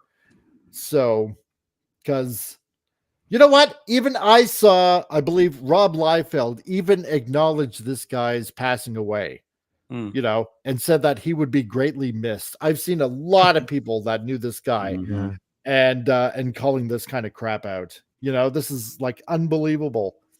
Yeah. Yeah. Damn, Appion was again. Yeah, that's what I was laughing at. Yeah. Yeah, he was. He's on top of things. I'm laughing at the third name on that list. Oh yeah, yeah. Articulate says "fuck you." Great name. Oh yeah, exactly right. That couldn't be anything malicious. No. Titan says, I don't know either party involved in this tragedy or who's innocent or guilty, but that's why due process exists. Exactly. No one's life should be destroyed for an accusation. No, that's right. Yeah. Maybe we should have like different levels of slander and defamation of characters. For like when it's like this extreme, you punish them even harder. Not everybody probably doesn't.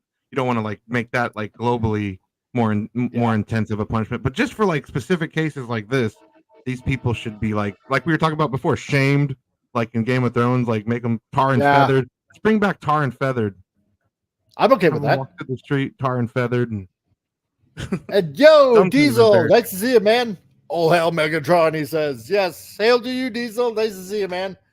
Yeah, no, hey, I'd be 100% okay with that, with tar and feathering. So, and put on public display and put in shackles and yeah, and the throwing of eggs and rotten fruit and stuff like that. Yeah, let's have plenty of lettuce to go around. Yeah. Exactly, the good old days. That's right. Yep, maybe a whipping or two. So I'd be drawn and quartered. Oh, hell. Get some horses 4 horses to run 4 different directions, and wow. That went well, it worked. Direction. Yeah, it did. Nice. But I bet you back then crime was at an all-time low. It probably was. Right? Oh, yeah. You're gonna mind your P's and Q's when that's the punishment. That's right. And Suzanne Exing says, yeah, this cannot be allowed to continue. Okay, did we not learn anything from Amber Heard, Johnny Depp? Apparently exactly. Like, tried to ruin Johnny Depp's whole livelihood, and like he never wanted to be Jack Sparrow again, and like nobody wanted to cast him for a bit. Right. Yeah.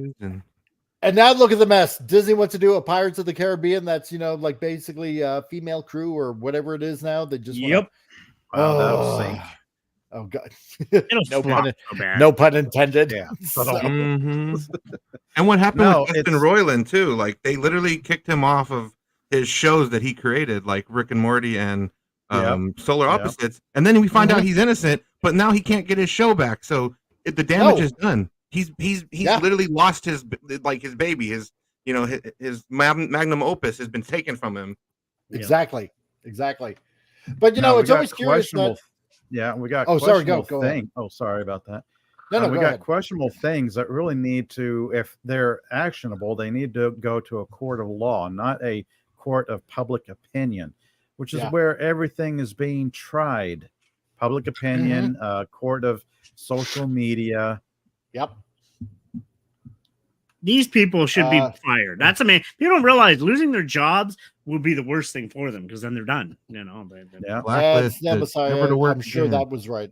Yep. I'm sure you're right, Messiah. So that was already made. Oh yeah, there's two. There's a sequel, Pirates 1 and Pirates 2. Very good. No, I think he was talking about the being shackled and drawn in cord and all that kind of stuff. Oh. Yeah. That prawn was already made. That's what I was referring to. Yeah, the two pirate prawns. Yeah. Oh, okay, that one. But yeah, no, I mean these comments that go out, like all of a sudden, these people, they dare not use their actual names because that would just point out who they were, except for this one guy. If this is actual, is his actual name, Stephen Fox. Yeah, he's an arrogant artist that talks a ton of shit about better pros. Like all of a sudden, these guys just relish in the fact that they just off someone. More than likely. And yeah, you're right. That third comment there, Appion. Yeah, the beat. Yeah, home of trash journalism as ever. I screen capped all these comments, and this article was all liable in Mr. Piskor's estate wrongful death lawsuit. Wow. What a bunch of trash bags. Jeez. And then the fourth name, what the fuck have you done? Yeah. Did he really kill himself? Yeah, grats, idiots. Oh, man. See, I know. I mean, this is such a shame that it comes down to this, But meanwhile, Yellow Flash 2 directly calls out those who were written about Ed Pasker's letter, saying Ramon God. Yeah, Flash is coming after them. I know. Yeah, Ramon naming them straight up. Villalobos and Alex DeCampi are the main reasons Ed Piskor is dead. Yep. Damn.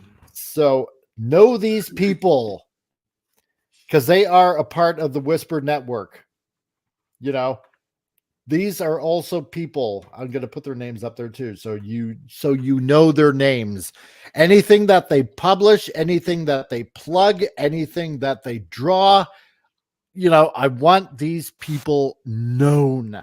I want these people to know that they are going to be watched by all of us, whether you're listening on Rumble, whether you're listening here on YouTube, whether you're listening here on X. These people need to be pointed out and the finger needs to be pointed at them. And anything that they put out, that they publish, that they're a part of, whatever group that they're in, they need to be pointed out for the pieces of shit, excuse the language, that these people are. And I'm just going to say that. You know what? Yeah, I'm like we said before today, I've hit 1,000 people now. And you know what? I'm just going to use this platform the same way that I've done before, right? It's going to be about pointing out these friggin' low-life trash pieces of crap people that are doing this to creators that really truly just all they want to do is just put out a good product. I don't care what their politics is. I don't care what they believe. Well, maybe to a certain degree I kind of care about what they believe in, because it seems like people like this and others that are following in their suit, I don't believe in what they believe in. They need to be pointed out for, like I said, yeah, and I just feel like I'm just on repeat, but these people need to just be exposed. Do not buy anything from these people, whether whatever they're associated with. My God, they're toying with people's lives, literally. So, Suzanne Steen says, yeah, thanks for doing the stream. I was really getting mad at those, but and saying shit. Yeah. Hey, not a problem. That's what I'm here for. So, yep, freaking cancel pigs. Yeah, they're quick to cast judgment, probably just to hide to shady crap that they're doing. Exactly. And this is what I found with a lot of people that do the whole j'accuse. You know, these are often the people that are actually doing the things that they accuse other people of almost all the time. You know, they say that certain people are doing this and that and the other thing, more than likely because they're so guilty of doing it themselves that they feel the only way they can somehow absolve themselves or something like that is accusing other people of doing it. And it seems like more than likely that's what they're doing. Exactly. Then they'll be free to do it some more. That's right. Vince, you're right. Yep. They project. That's all they do. They project because they feel so guilty about what they're doing. Yeah. I got to accuse somebody. So the proverbial eyes that could be watching me are on somebody else. Yep. So like the one who smelt it dealt it. Exactly. 100%. Comics Matter with Boy Zach, a YouTube legend who's been targeted by this very Whisper network in the comic industry since they didn't like his comic reviews in 2017, made a statement on the matter clear, saying Alex DeCampi is a murderer. There you go. Plain and simple, right? Ethan Van Shiver, yep. Ed Piskor confirmed dead, yep. And as he's sharing the Facebook tweet, comic journalist Penny Parker, not our Penny, thank God, has been speaking out about cancel culture from these mobs for years, and reacted to the situation with a stern warning for comics, as she typically does, saying, "Comic pros blowing up my DMs. You were right. The Whisper Network coordinates with the corrupt media, colludes, doxes, tries to get people to self-delete, etc. This is an effing tragedy. I don't want to be right. I want this madness to stop." Yeah, because it worked this time. Exactly. That was their intention. They got him to do it. That's so jacked up. Yep, it is. You shouldn't wish death on people, and then no, made it happen. Yep, terrible. And you're right, Titan. Viva Frey, coined the phrase "confession through projection." Exactly. And maybe not 100% all their fault, but they were the final nail in the coffin, like the final push. Exactly. Towards that, drastic, choice. Yeah. And goes on to say, by John Del Arroz, Penny Parker was 100% right all along and will never get an apology from these people. No, exactly. Thank you to you for being one of the few people to expose these stories and speak truth about these horrific events and these horrible people who are responsible for them. Let's stop the slander, the cancel culture. We see where this eventually leads, and it's sickening. And it's true. It is. Where are the police? Where is law enforcement? Yeah. Why is that's what I want to know? Why is it up to the people to fight the battles for us now? We're supposed to have, law people to do this for us. That's what taxes pay them for and shit. To defend us. I thought I'm confused. Why do we have to fight these battles on our own? It's sad that by the law they really can't do much until something tragic has happened, and then it's up to the police and law enforcement to react to the situations. Now, I'm not going to say all police are bad. I'm going to say, but a lot of it is just and totally off topic of this, but this is how incompetent police are in Ontario. Cars are being stolen, and they're just saying, "Leave your car keys in the front of the thing so they don't rummage through your house." No, you don't. You just let them steal your car, but no, and it's disgusting. And this police should be looking into this. There should be investigations, and people should be fired and be charged. Well, I mean, find out if there's any truth to some of it. You know what I mean? This is real. This was too much. Yeah. I mean, isn't this why they started this whole online bullying cyber thing in the first place? Most of like these people years do most ago. of the bullying, though. That's the part I don't get. They're the bullies most of the time nowadays. Yeah. Well, it goes much deeper. There's something deeper going on here. Is a complete soulless lack of concern for your fellow human being, a complete disconnect here. Yeah. The culture is degrading. Yeah. And we're seeing this more and more in every I don't know how to say it, tier of society. Yes. It's like another symptom of an overall problem where we're seeing less and less concern for our fellow human being. And you apply that to entertainment, and you have entertainers attacking other entertainers. Yeah. I mean, this is insane. You know, I mean, for all the toadying that that these people do, right? Because I mean, let's face it, they are more than likely, and I'm just going to say more than likely, part of a, let's say, political affiliation, to put it gently. You know, for all the bravado that they go on about, you know, accepting everyone, right? We're just accepting of everyone. You know, and that, you know, everybody's opinion matters, and everybody should be included in everything. And you know, because you know, they're just so tolerant, right? Except white people. But then wait, except for all of a white sudden, people. Yeah. except white people. Yeah. Exactly. Everybody but white people. Then yeah. Mm-hmm. But I mean, straight this white only, people, straight white people on top of that, yeah. But I mean, these actions are just completely 180 degrees opposite, of what they 100%. constantly go on about. You know, because acceptance is not actually a part of their belief whatsoever. You know, they won't accept you if you say, for instance, I don't know, believe in Jesus for one thing, or if you happen to be maybe of a more conservative type of persuasion or anything like that. Oh no, we can't have you, and we got to make sure that you're doxxed, you're pointed out, you just absolutely have no recourse of anything to you know, fight back with or anything like that.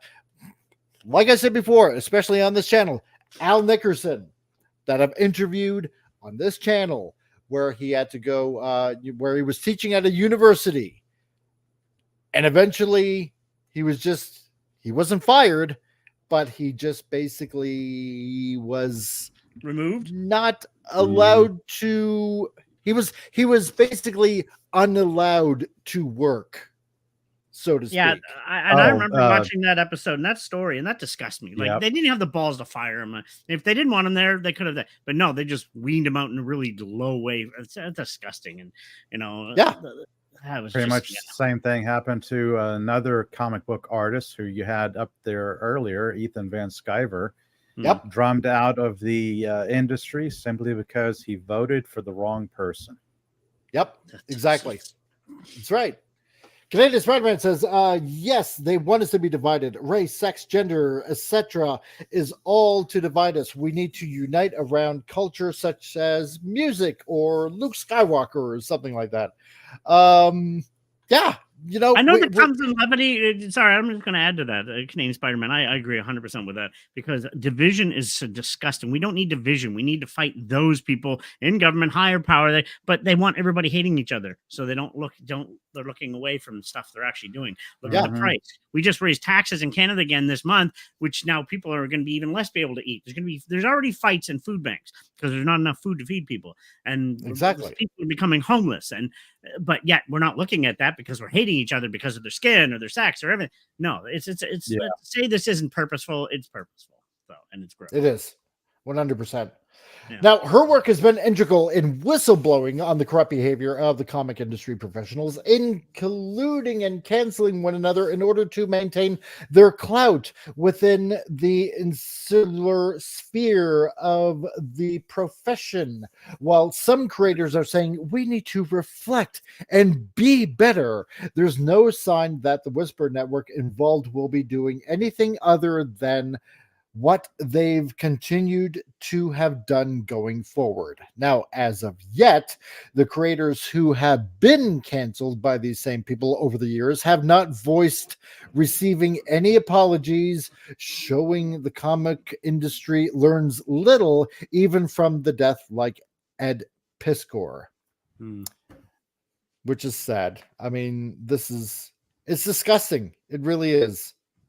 You know, I mean, I know I didn't want this, you know, I did really want to report on this because this touches It is everything. a tragedy. It is a tragedy. It's important to talk about. It is timely, and it does go to the deeper roots of the problem in the entertainment industry and so many industries, whether it's comic books, anime, TV shows, movies, what have you.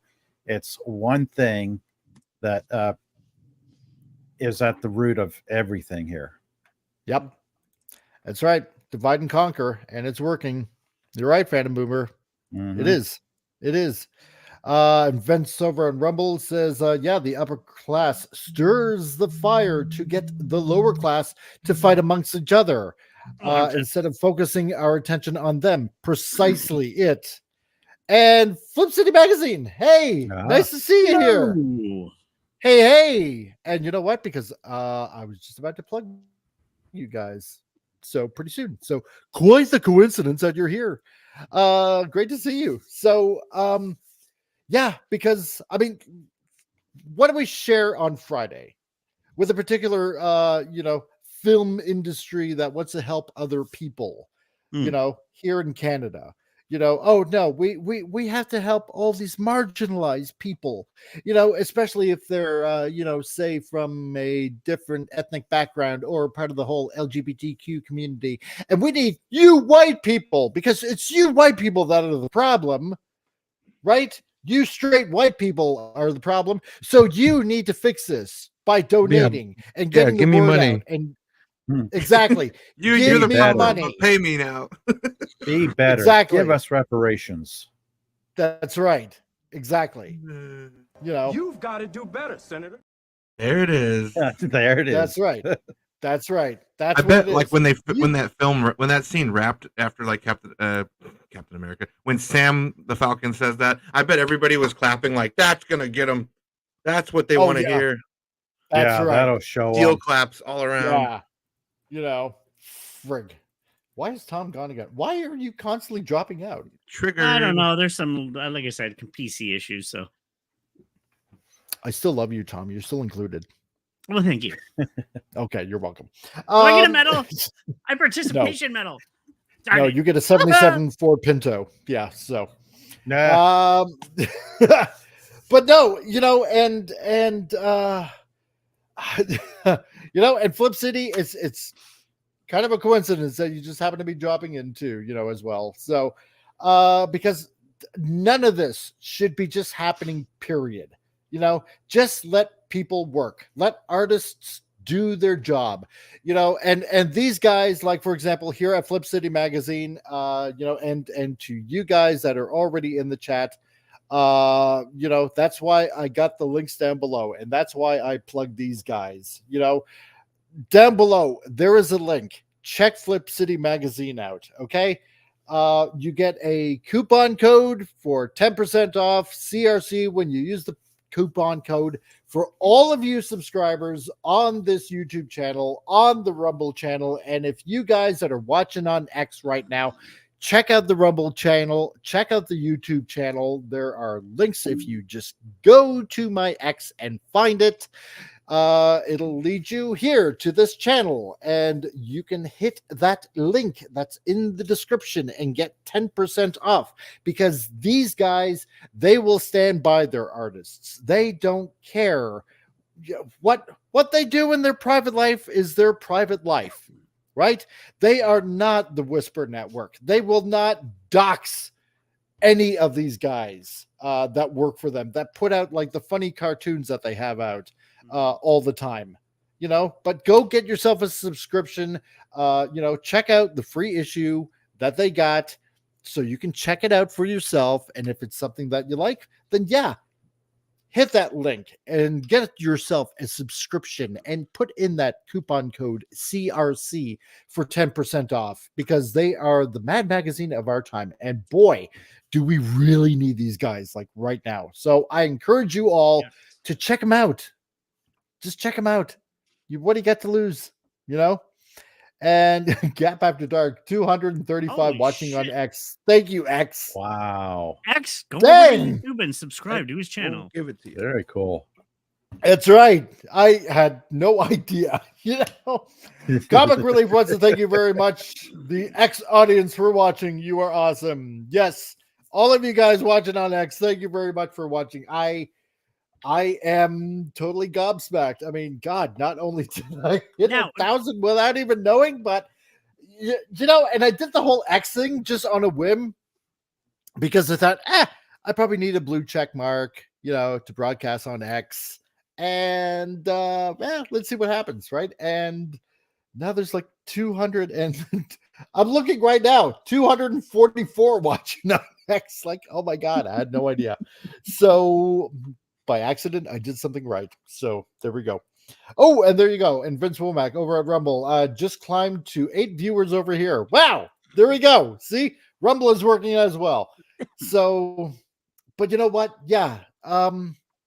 Expose these people. Expose them for the pieces of crap that these guys are. On a quick note, is this the end of the article here on this one? This is the end of the article. I sent you something in the Facebook thing to your personally. Maybe this will be levity, that it'll just finish. You might want to finish off with this one. And while you do, if you want to check that one out, it's quite hilarious, actually. It just came into my newsfeed as you were discussing this. I'm like, maybe that'll be lighter. But can I just say something here, if you don't mind? If anybody there feels low, because especially on this story, he ended himself. If anybody, never realize that you're alone. If you feel you're lost and, whatever's happening in your life, reach out to somebody you care for. There's hotlines. I'm reading a book by Matt Haig, Reasons to Stay Alive. Always find something, find some solace in life, because you matter. As if you're a good person, just believe in that. Try to find solace in friends, family. There's always going to be somebody there for you, if not be a hotline or anything, but you're not alone. So good points. Good points. So, but I sent you that article. I don't know if you read that already. This is. I am accessing my Facebook as we speak. Oh my gosh, I can't believe this is real. This is supposedly a big rumor. This is going to be real. Because I am a slow old man. So, yes, yeah. I mean, guys, everybody out there, you know what? Actually, we love you. I'm going to do that now, because I should have done it, because everything is just a kerfuffle. So yes, everybody that's watching on X or on the YouTubes or over at Rumble, so like I said before, there is a link in the description to Flip City Magazine. Okay, so if you want, check these guys out.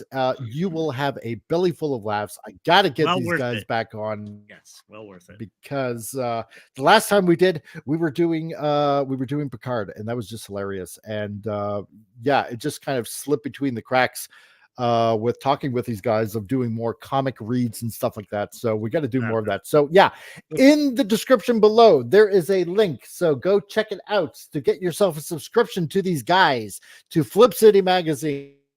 And again, like I said before, because I feel like I'm on repeat, and that's okay, because I need to drill for 10% off for a yearly subscription to these guys. You will not regret it. You will get a belly full of laughs, which is what this channel is also intended for in spades. And then while you're at it.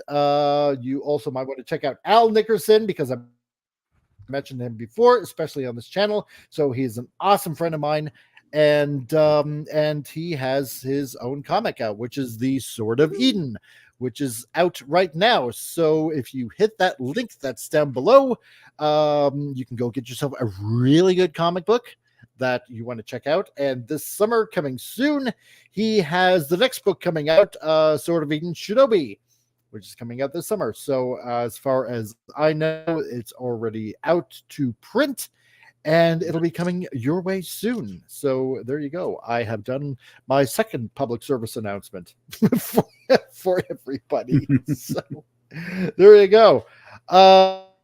As I am checking, oh my God, are you kidding me, Tom? Yep, that's supposedly Really? real. I'm gonna, okay. Haven't we already had that movie of that character already? But now you guys have an inside joke going. Oh, must be a good one. Must be a good one. It's actually pretty much a good one. So I'm going to see if I can bring that up here. Because this looks like, to know what you guys figured this would be better to finish on something like this. This would be like, oh God, why? Yeah, because this is insane. Okay, so I'm gonna bring this article up because because I can. If this stupid window actually works with me here. Okay, brother. I'm gonna be hanging out with DC. Hope to see you all at my party tonight. Yep. So, like we said before, check out Sark of Iron and in his matinee that he's gonna be having. Cool. So pretty soon. One. Yeah. And you're right, Flip City. Yeah, the internet is vicious. It is entirely 100% true. So why isn't this stupid article coming up? I hate my internet at times. Computer working. What would you like to ask Mike? Say this chat in a computer voice. I have nothing. Oh, computer. Good computer. Hey, that's right, computer. Mr. Computer. Okay, fine. Now we get the article up. Okay, so I'm gonna share this because Tom hates me. Here we go. But Covered Geekly. My God. So according to industry insider Joe King, Disney has greenlit a female-led Thanos project over at Marvel Studios. King claims the project will feature a female version variant of Thanos from another universe, who is set to be the next major villain in the MCU Avengers 7. Oh boy. So, and there's out of all the villains, we just kind of rehash one that's already been there, and we got to turn them female. Like the Marvels did with Ronan the Accuser. Huh. Yeah. Interesting how that worked. Oh my God. Because that worked out so well last time. And Suzanne, if you got to get going, not a problem. Thanks for being here. I really, really appreciate it. I hope you subscribe. And hey, we'll see you on a Friday. We will definitely 100% see you on a Friday, hopefully. Wow. She definitely won't be in love with shenanigans on this. She don't need no death. No, she won't. It's not April Fool's at all, but I want this to be true. I want this to be so true. You forget one thing. Put a lame chick in it and make her gay. Oh, it has to be true then. Yeah, it has to be true. Who knows at this point? Because we look at stuff like this, like, oh, it's got to be a joke. But then we find ourselves very well thinking, could be an April Fool's joke. But really, it has to be. Gauntlet. It has to be.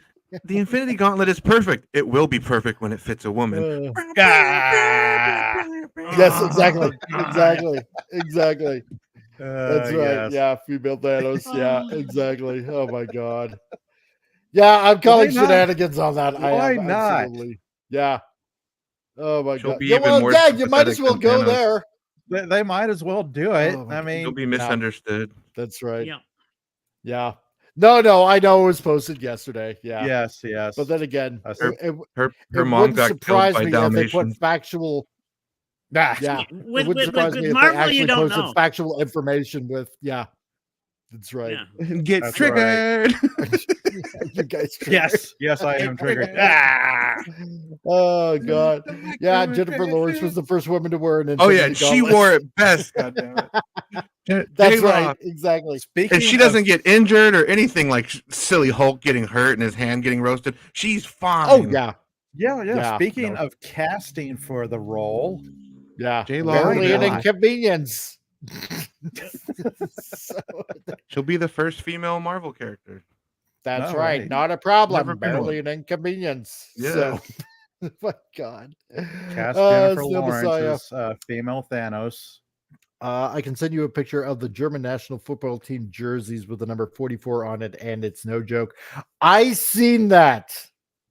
I saw that. Oh boy, I am so tempted to show it. However, it resembles something that a very naughty mustache man did with a certain division. Yeah. I might Yeah. have seen that as well. He dear. just sent it. So there you go. If he sent it, I'm under obligation due to friendships to actually post this now. So yeah. I think it says Super Saiyan. Yeah. I think it does. Yeah, Yes. that's right. Yeah. So you know what the heck? I hit 1,000. I'm gonna revel in it. And Snail Messiah, thank you very much. So yeah. So the team jersey. There you go. Oh wow. Oh yeah. Oh goodness. Oh yes. Maybe time to use a exactly. different font. That could be. Yeah, I think so. That could be problematic. Yeah, maybe especially slightly. when you see it from further away, it looks even worse. And then it that's looks. right. I don't know. It's even worse. Yeah. Logo thing with the stars. Yeah. I can't quite put my finger on it, but like you as a graphic designer, me a graphic designer, I don't think we would have let that go through. We have enough common sense. And Inglorious Bastards, he'd be like, "You're going to take this uniform off. We can't allow that. You know, after the war, you're going to take this uniform off." You know, knowing my personality and how I just don't care anymore about certain things, I probably would let that go through and just let the team take the punch. There you go. Just if they, what the client wants, right? That's true. Client's always Like right. the highest selling jersey That's ever. right. That's right. We can't Well, stop it selling too good. Oh my God, I know. It's So, what the people and- want. Exactly. Thank you, Killer Rabbit. Thank you very much. I appreciate it. So it's what the people want. You will have your uniforms and you will like it. Glop. So anyway, Tom gets that reference. Congratulations, by the way, again. Yes. Congratulations. Very cool. Well deserved. Yeah. Adidas has withdrawn it after a lot of complaints. Yeah. Just don't have the 44 look like that. Exactly. Somebody clicked on the font and thought, this font looks great. I Yeah. love this My font. grandfather's favorite font. Exactly. Yes, He I always can't loved this imagine font what and this the number. problem is. Yeah. You know what? 44 is You know all what? over his room. I never. Wow. You know what, gang? Because I'm a graphic designer, if anybody can get a blank shirt of the Germanic soccer team, I would be willing to put a 44 on there for anybody. Yeah, just for a joke. Oh dear. Yeah. See, it was already released. Wear it to like the Whisper Network chat room meeting or something. Oh, yeah, there we go. That would do it. Yeah. Also designed You by guys Hugo like my Boss. shirt? Yeah, probably was. Yeah. Look, I'm one of you. So, my God. What makes it more funny is Adidas is kind of the Slavic national outfit brand thingy. Yeah, they are. They are 100%. yeah.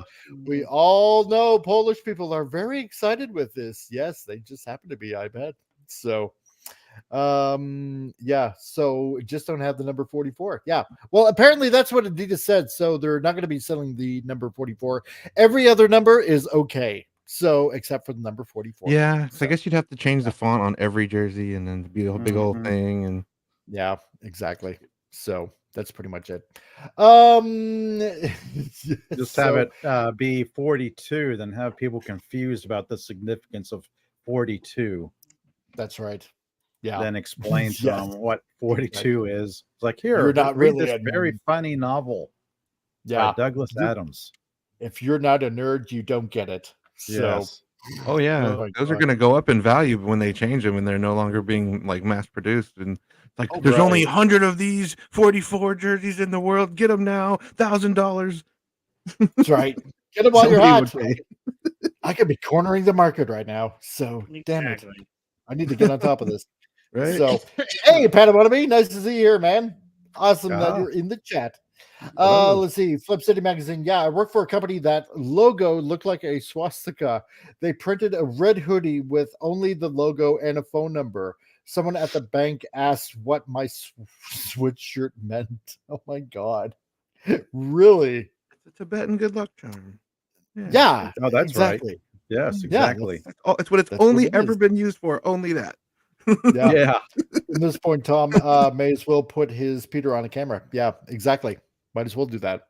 Wait, what? I'm sure he will. Yeah. Never mind. Anyway, what is going on? Absolutely nothing. Nothing to see here. DJ Play Nice. Nice to see you here. Great. Great. No, we're great turning to into like see an you. OnlyFans. Exactly. That's right. So just smile and wave, boys. Smile and wave. That's all you need to know, Tom. So anyway, other than that, before we have to go, I want to thank everybody that showed up, especially for this surprising 1,000 subscriber thing, which I had absolutely no idea that this would happen. So, yeah, so Sci-Fi Sith Dad, I want to thank you for the $2 super sticker. Thank you very much. I really appreciate it. And Thanasaur, that also became a member on top of that as well. And Stark of Iron, who's been a member for 4 months. Great to see you guys here. And thank you very much for helping out this channel. And smile and wave what? Depending what you want to smile and wave at. So, exactly. Especially at Tom waving his wiener about. Anyway. So, that being said, Appion, do you have anything that you want to plug to? I get to go after the wiener wave. Yeah, No, right. yeah, no, yeah. Today I'm actually gonna be watching a movie that I find really hilarious with Padawannabe in like an hour. We're gonna watch Me, Myself, and Irene. One of Jim Carrey classic. I feel like love that awesome movie. Yeah. And then later this week, I think Two Guys Talking is going to come back. Me and Rocco are going to talk about the super box office smash hit Hayden Christensen film Jumper and why it never got like a cinematic universe or sequels and whatnot. Oh yeah, I remember that. Remember that movie? I actually like that movie. Yeah, me too. So I've never finished that movie. It's actually Samuel L. Jackson is like a paladin and it didn't suck. It didn't suck. Yeah, like the good. world building that they were setting was really interesting. Like I could see it becoming more of a cinematic universe world with sequels and spin-offs and things, but it never happened. So yeah, but yeah, we'll talk about that on Saturday. But yeah, man, thanks for having me. Fun show today, except for the sad stuff. But yeah, still a good time. That's right. Always look on the bright side of life. Yeah. And thank you, Flip City Magazine. Really appreciate it. And congrats on the 1 sub. Awesome. 1,000 subs. 1,000 subs. 1,000 subs. Congrats on the 1 sub. It was pretty good. Yeah. Rachel Bilson was cute. Yeah. Yeah. She's the love interest in that film. Exactly. Pop Culture Republic. What do you got going on? Yes. I think my Wednesday show, I'm going to be chatting about some a new crop of TV shows I've been checking out from like Netflix and Amazon Prime, shows like Beacon 23 and Constellation, and then 3 Body Problem. Not quite through those yet, but I'll share some thoughts I've had on them. Yeah, I started that 3 Body Problem. Yeah, it's interesting. It is. Then it is really then Saturday, my comic book stream, I will get back to some scripted stuff because I was pulled off my routine this past Saturday, but I'll go back to another Batman crossover, which was kind of interesting. I'll touch on Batman comic books this coming Saturday. Nice. Awesome. Yeah. Sweet. And the Geeky Classic Leftist, Tom. I swear I'm not swinging anything. It's swinging. Darn it. By the way, you have 266 views now on X. That is awesome. So don't forget, people over on X, go over to sub to his YouTube. And if you're like Rumble, go over to the Rumble as well. And but yeah, what am I up to? This is WrestleMania week. So, and by my way, my very first Geeky Classic Leftist episode is up. It's done. So not just Ask Jessica. I have my episode. It's just a review. I introduce myself. It's about an hour long. I just talk about my prediction mania, talk a little bit about wrestling. This is a big week in wrestling. There's going to be GC Dub shows. By the way, if you haven't checked out the CM Punk interview by Ariel Helwani, really good. He talks about AEW stuff and everything. But yeah, no, I'm just keeping busy. I'm working on episode 4 of Ask Jessica. We're going to do a comedy episode this time. And what comes after with the Geeky Classic Leftist, stay tuned. I don't know, but the very first episode is up. So I'm now officially out there. So woohoo. Awesome. Very cool. Awesome. I haven't done live yet because again I need to get people, but I recorded it and then we'll go from there. So we're just taking it as it comes.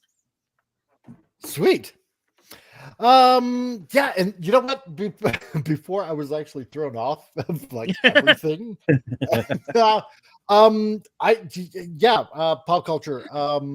Speaking of, like some of the shows that are on Netflix and whatnot, I actually watched one that was like really bizarre called Chicken Nugget, which is a Korean production.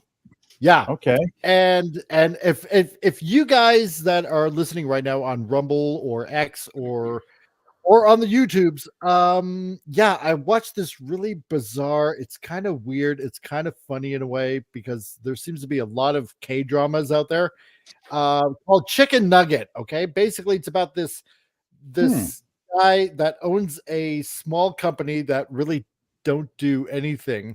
And that basically, what's to make machines better for humanity, right? But they really got nothing going on.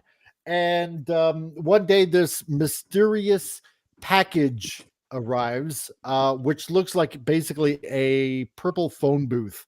And they bring it in, and the daughter of the owner of the company basically goes into the booth, and she gets turned into a chicken nugget. Yeah. And they have to find a way to turn her back into a human. And this is what the whole, I think it's like 8 or 10 episodes, I forget which, of trying to turn her back into a human being. And I want to see that now. Yeah, and let's say there's aliens involved, and conspiracy theory kind of things, but it'll make you scratch your head. Now, how about Shogun? Is that done yet, or is that still playing? I don't know if Shogun is yet, but that is, oh, dude, that's a really good show. I have not had a chance to check that out. I remember the one from 1980, so I keep thinking, how is this going to compare to the 1980s Shogun? But yeah, I've got to make some time to catch that. I will watch Halo. That's still on right now, and I'm looking forward to April 11th Fallout TV series. That's my biggest one because that's one of my all-time favorite games. I love that series. It doesn't have to be on specific characters because it's an RPG open. You create your new character. So I'm looking forward to the Fallout TV series. I can't wait to watch it. And Vince Womack was like, maybe check out some oldies like Quark. It's a sci-fi comedy. A lot of woke stuff was predicted in that show. Last time I checked, it was available on YouTube. I'll definitely check that out, man. Definitely. Well, guys, wow. Thank you all for joining in on this surprising Titillating Tuesdays. I had no idea that this would happen. I'm actually kind of checking now, and it looks like I'm up to 1,014 subscribers already. So all you out of the 200 some people over X, keep on going. Subscribe to YouTube. Yeah. So you people on X, if you're just coming in from X, thank you very much for subscribing. I really, really appreciate it. Really, truly, honestly, I do. This is what this channel is intended for, pointing out all this stuff that's going on in industry. Whether it's comics, whether it's movies or TV or anything, or games occasionally. This is what this channel is intended for. This channel is not like most other channels that only talk about maybe a certain genre, or maybe just one or two certain shows or movies, like say maybe only Star Trek or maybe only Star Wars. We talk about everything. Starts with the letter D. Oh, I can't imagine who that might be. Yeah. But we talk about the news that isn't reported about, that isn't touched up on. Yes, we know about all the stuff that's going on at Disney. Yes, we know all the stuff that's going on at Paramount. Yes, we know some of the stuff that's going on at Warner Brothers. Everybody talks about it. But you know what? There's a lot of other news that falls through the fingers, proverbially speaking, like sands through the hourglass. We try to, I know, right? Well, no. Like Will Wheaton complaining about Elmo getting attacked, like stuff like that. That was awesome. Exactly. That's right. Like Will Wheaton attacking. Yes. Oh my God. Yeah. Larry David, man-child complaining about a toy. Yes, and just trying to shame Larry David on just Elmo just got punched by Larry David. You shame me. So shit like that. That was hilarious. We're talking about, like we did on Friday, about what's going on over at Japan, about the feminist communist party that is trying to go to the UN to shame manga artists for making women look too attractive. Like, I am not kidding you. This is stuff that we report on. All the news that isn't covered by all the other channels that are out there. And you know what? This is probably why in the 2 years and 8 months that I started taking this channel seriously, that it is exploded to what it is right now. And let me add on that, by the way, leave my fan service alone. Exactly. That's right. I mean, just saying it, 2 years, 8 months of taking this channel seriously, of putting this news out there, and we've had a lot of people on this channel. And you know what, guys, I want to thank you very much for being panelists on this show. I mean, we've had also Scotty, we've had Teague on here, we've had Stone Loki, we've had Gary Ambrosia, we had Rancor Steve, we've had Stark of Iron has been on here. Yeah. We've had the bearded dude from England. I know you're talking about. I can't think of his name right now. Yeah, you know exactly what I'm talking about. We've had lots of people on this channel. I want to get more creators on here. You've had Jason on. Yeah, and Jason on Fridays. And hey, Phantom Outsider, how's it going, man? But you know what? Like I said, I've taken the hint of Pops over on his channel and said, you know what?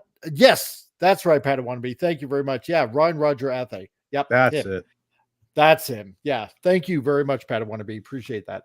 But I took advice from Pops like a little over a year ago, and just about touching up on the news that nobody else covers, because this all affects everything that we talk about on this channel.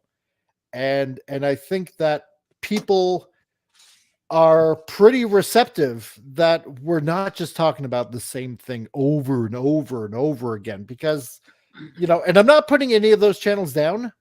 I'm really not, honestly, but it ends up being all over YouTube, or it's being all over Rumble. And I mean, hey, now that we're showing all this kind of stuff on X, I mean, let's face it, the numbers don't lie, because from what I see, like 279 people now on X watching this. But this is what this channel was intended to do, to fight back against all this kind of stuff that's going on, and to bring up news that nobody else will. And we're doing it. And I'm going to cut in quickly, just as a person that's known you for many years. Congratulations for this, well deserved. You present unlike other people. You insert comedy into it. The voices, everything, but you put a lot of hard damn work into this, and you put your life and soul into this. So thank you as a fan first, and now being lucky enough, and I appreciate letting you be a panelist and starting my career on it. You have done an amazing job. You put in great content. Again, the stuff that nobody else talks about, which is needed to be said. And you speak up against all the bullshit, like we did today of the sad piece for that gentleman. And these people need to be called out, and you're calling them out. And that's something that needs to be done. And thank you for allowing me to be part of this. And this journey is amazing. And this is well deserved on your behalf. So yeah. No, thanks, man. I appreciate it. But don't let it fool you. I really don't put all that much hard work into it. So spoiler alert. That's right. Everything I do is a lie. So. Just slap it together. Whatever. That's right. That's right. Pardon my French, but you're an asshole. No, oh my God. But guys, okay, so you know what, people, everybody that's listening on Rumble, everybody that's listening on YouTube, everybody that's listening on X right now, because we got like a total of 290 people both on Rumble, and X, and on YouTube that are listening in right now. Okay, so this is what's going to happen, all right? So if I do not, if a certain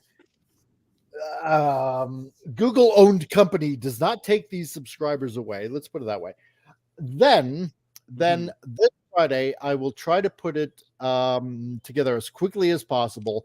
We will have a 1,000 sub giveaway, okay? And like we've done when I hit 250 people, subscribers on this YouTube channel, when I hit 500, when I hit 750, and I promised I would do the same thing when I hit 1,000. So what I'm going to do, I'm going to give away some stuff that's out of my collection. So I will give away a figure that's out of my collection.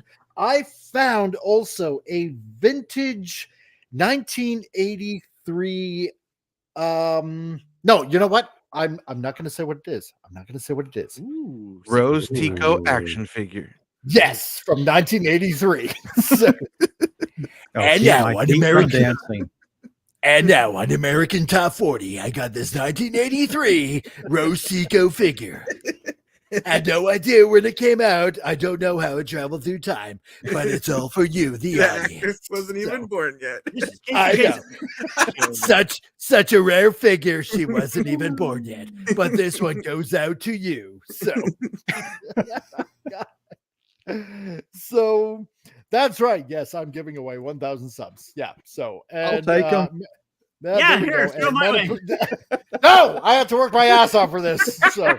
The lies I've told, the subs I had to buy. No, I'm just kidding.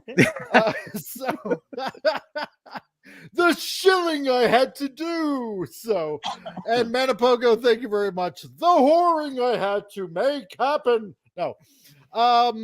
So no, I will be giving stuff away on my channel like I've done the other past 2 times. You know what? I'll probably give out a comic too. Maybe I'll do that too. I don't know. I'm gonna figure something out. But and on Friday, I will show you what's going to be given out to one lucky subscriber out there.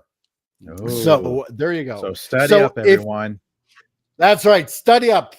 You have to. It's an open book test. If it's an open book test, all's fair. That's right. 1933. My brain goes to Diaclone. Exactly. That's right. Diaclone. So, God, Mike is really going to give away an Elmo. Don't let him fool you. Exactly. That's right. I will. So, complete with hand up the ass. Punched. Yep, that's Will right. Wheaton will be there to auction it. He's going to try to win it. Yep, exactly. Saves all. So, yeah, exactly.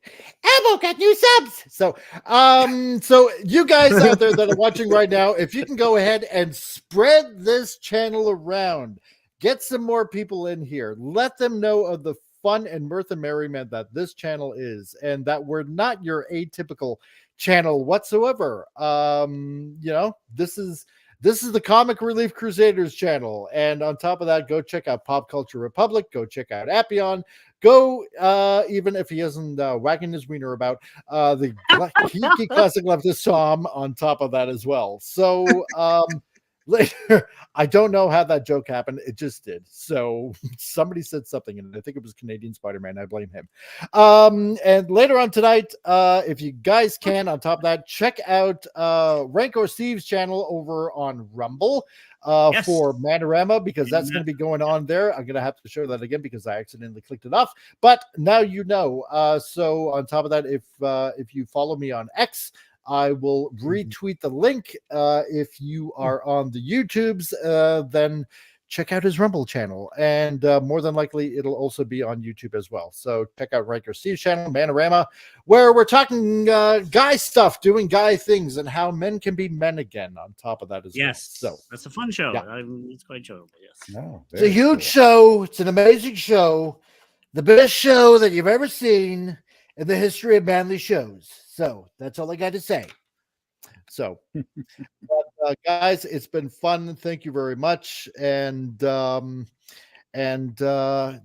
I can't believe that 1,000 that me being an idiot, sharing stuff that I did, could make it this far after 2 years and 8 months. Gentlemen, So Ciccolini here may talk like an idiot and look like an idiot, but don't let that fool you. He really is an idiot.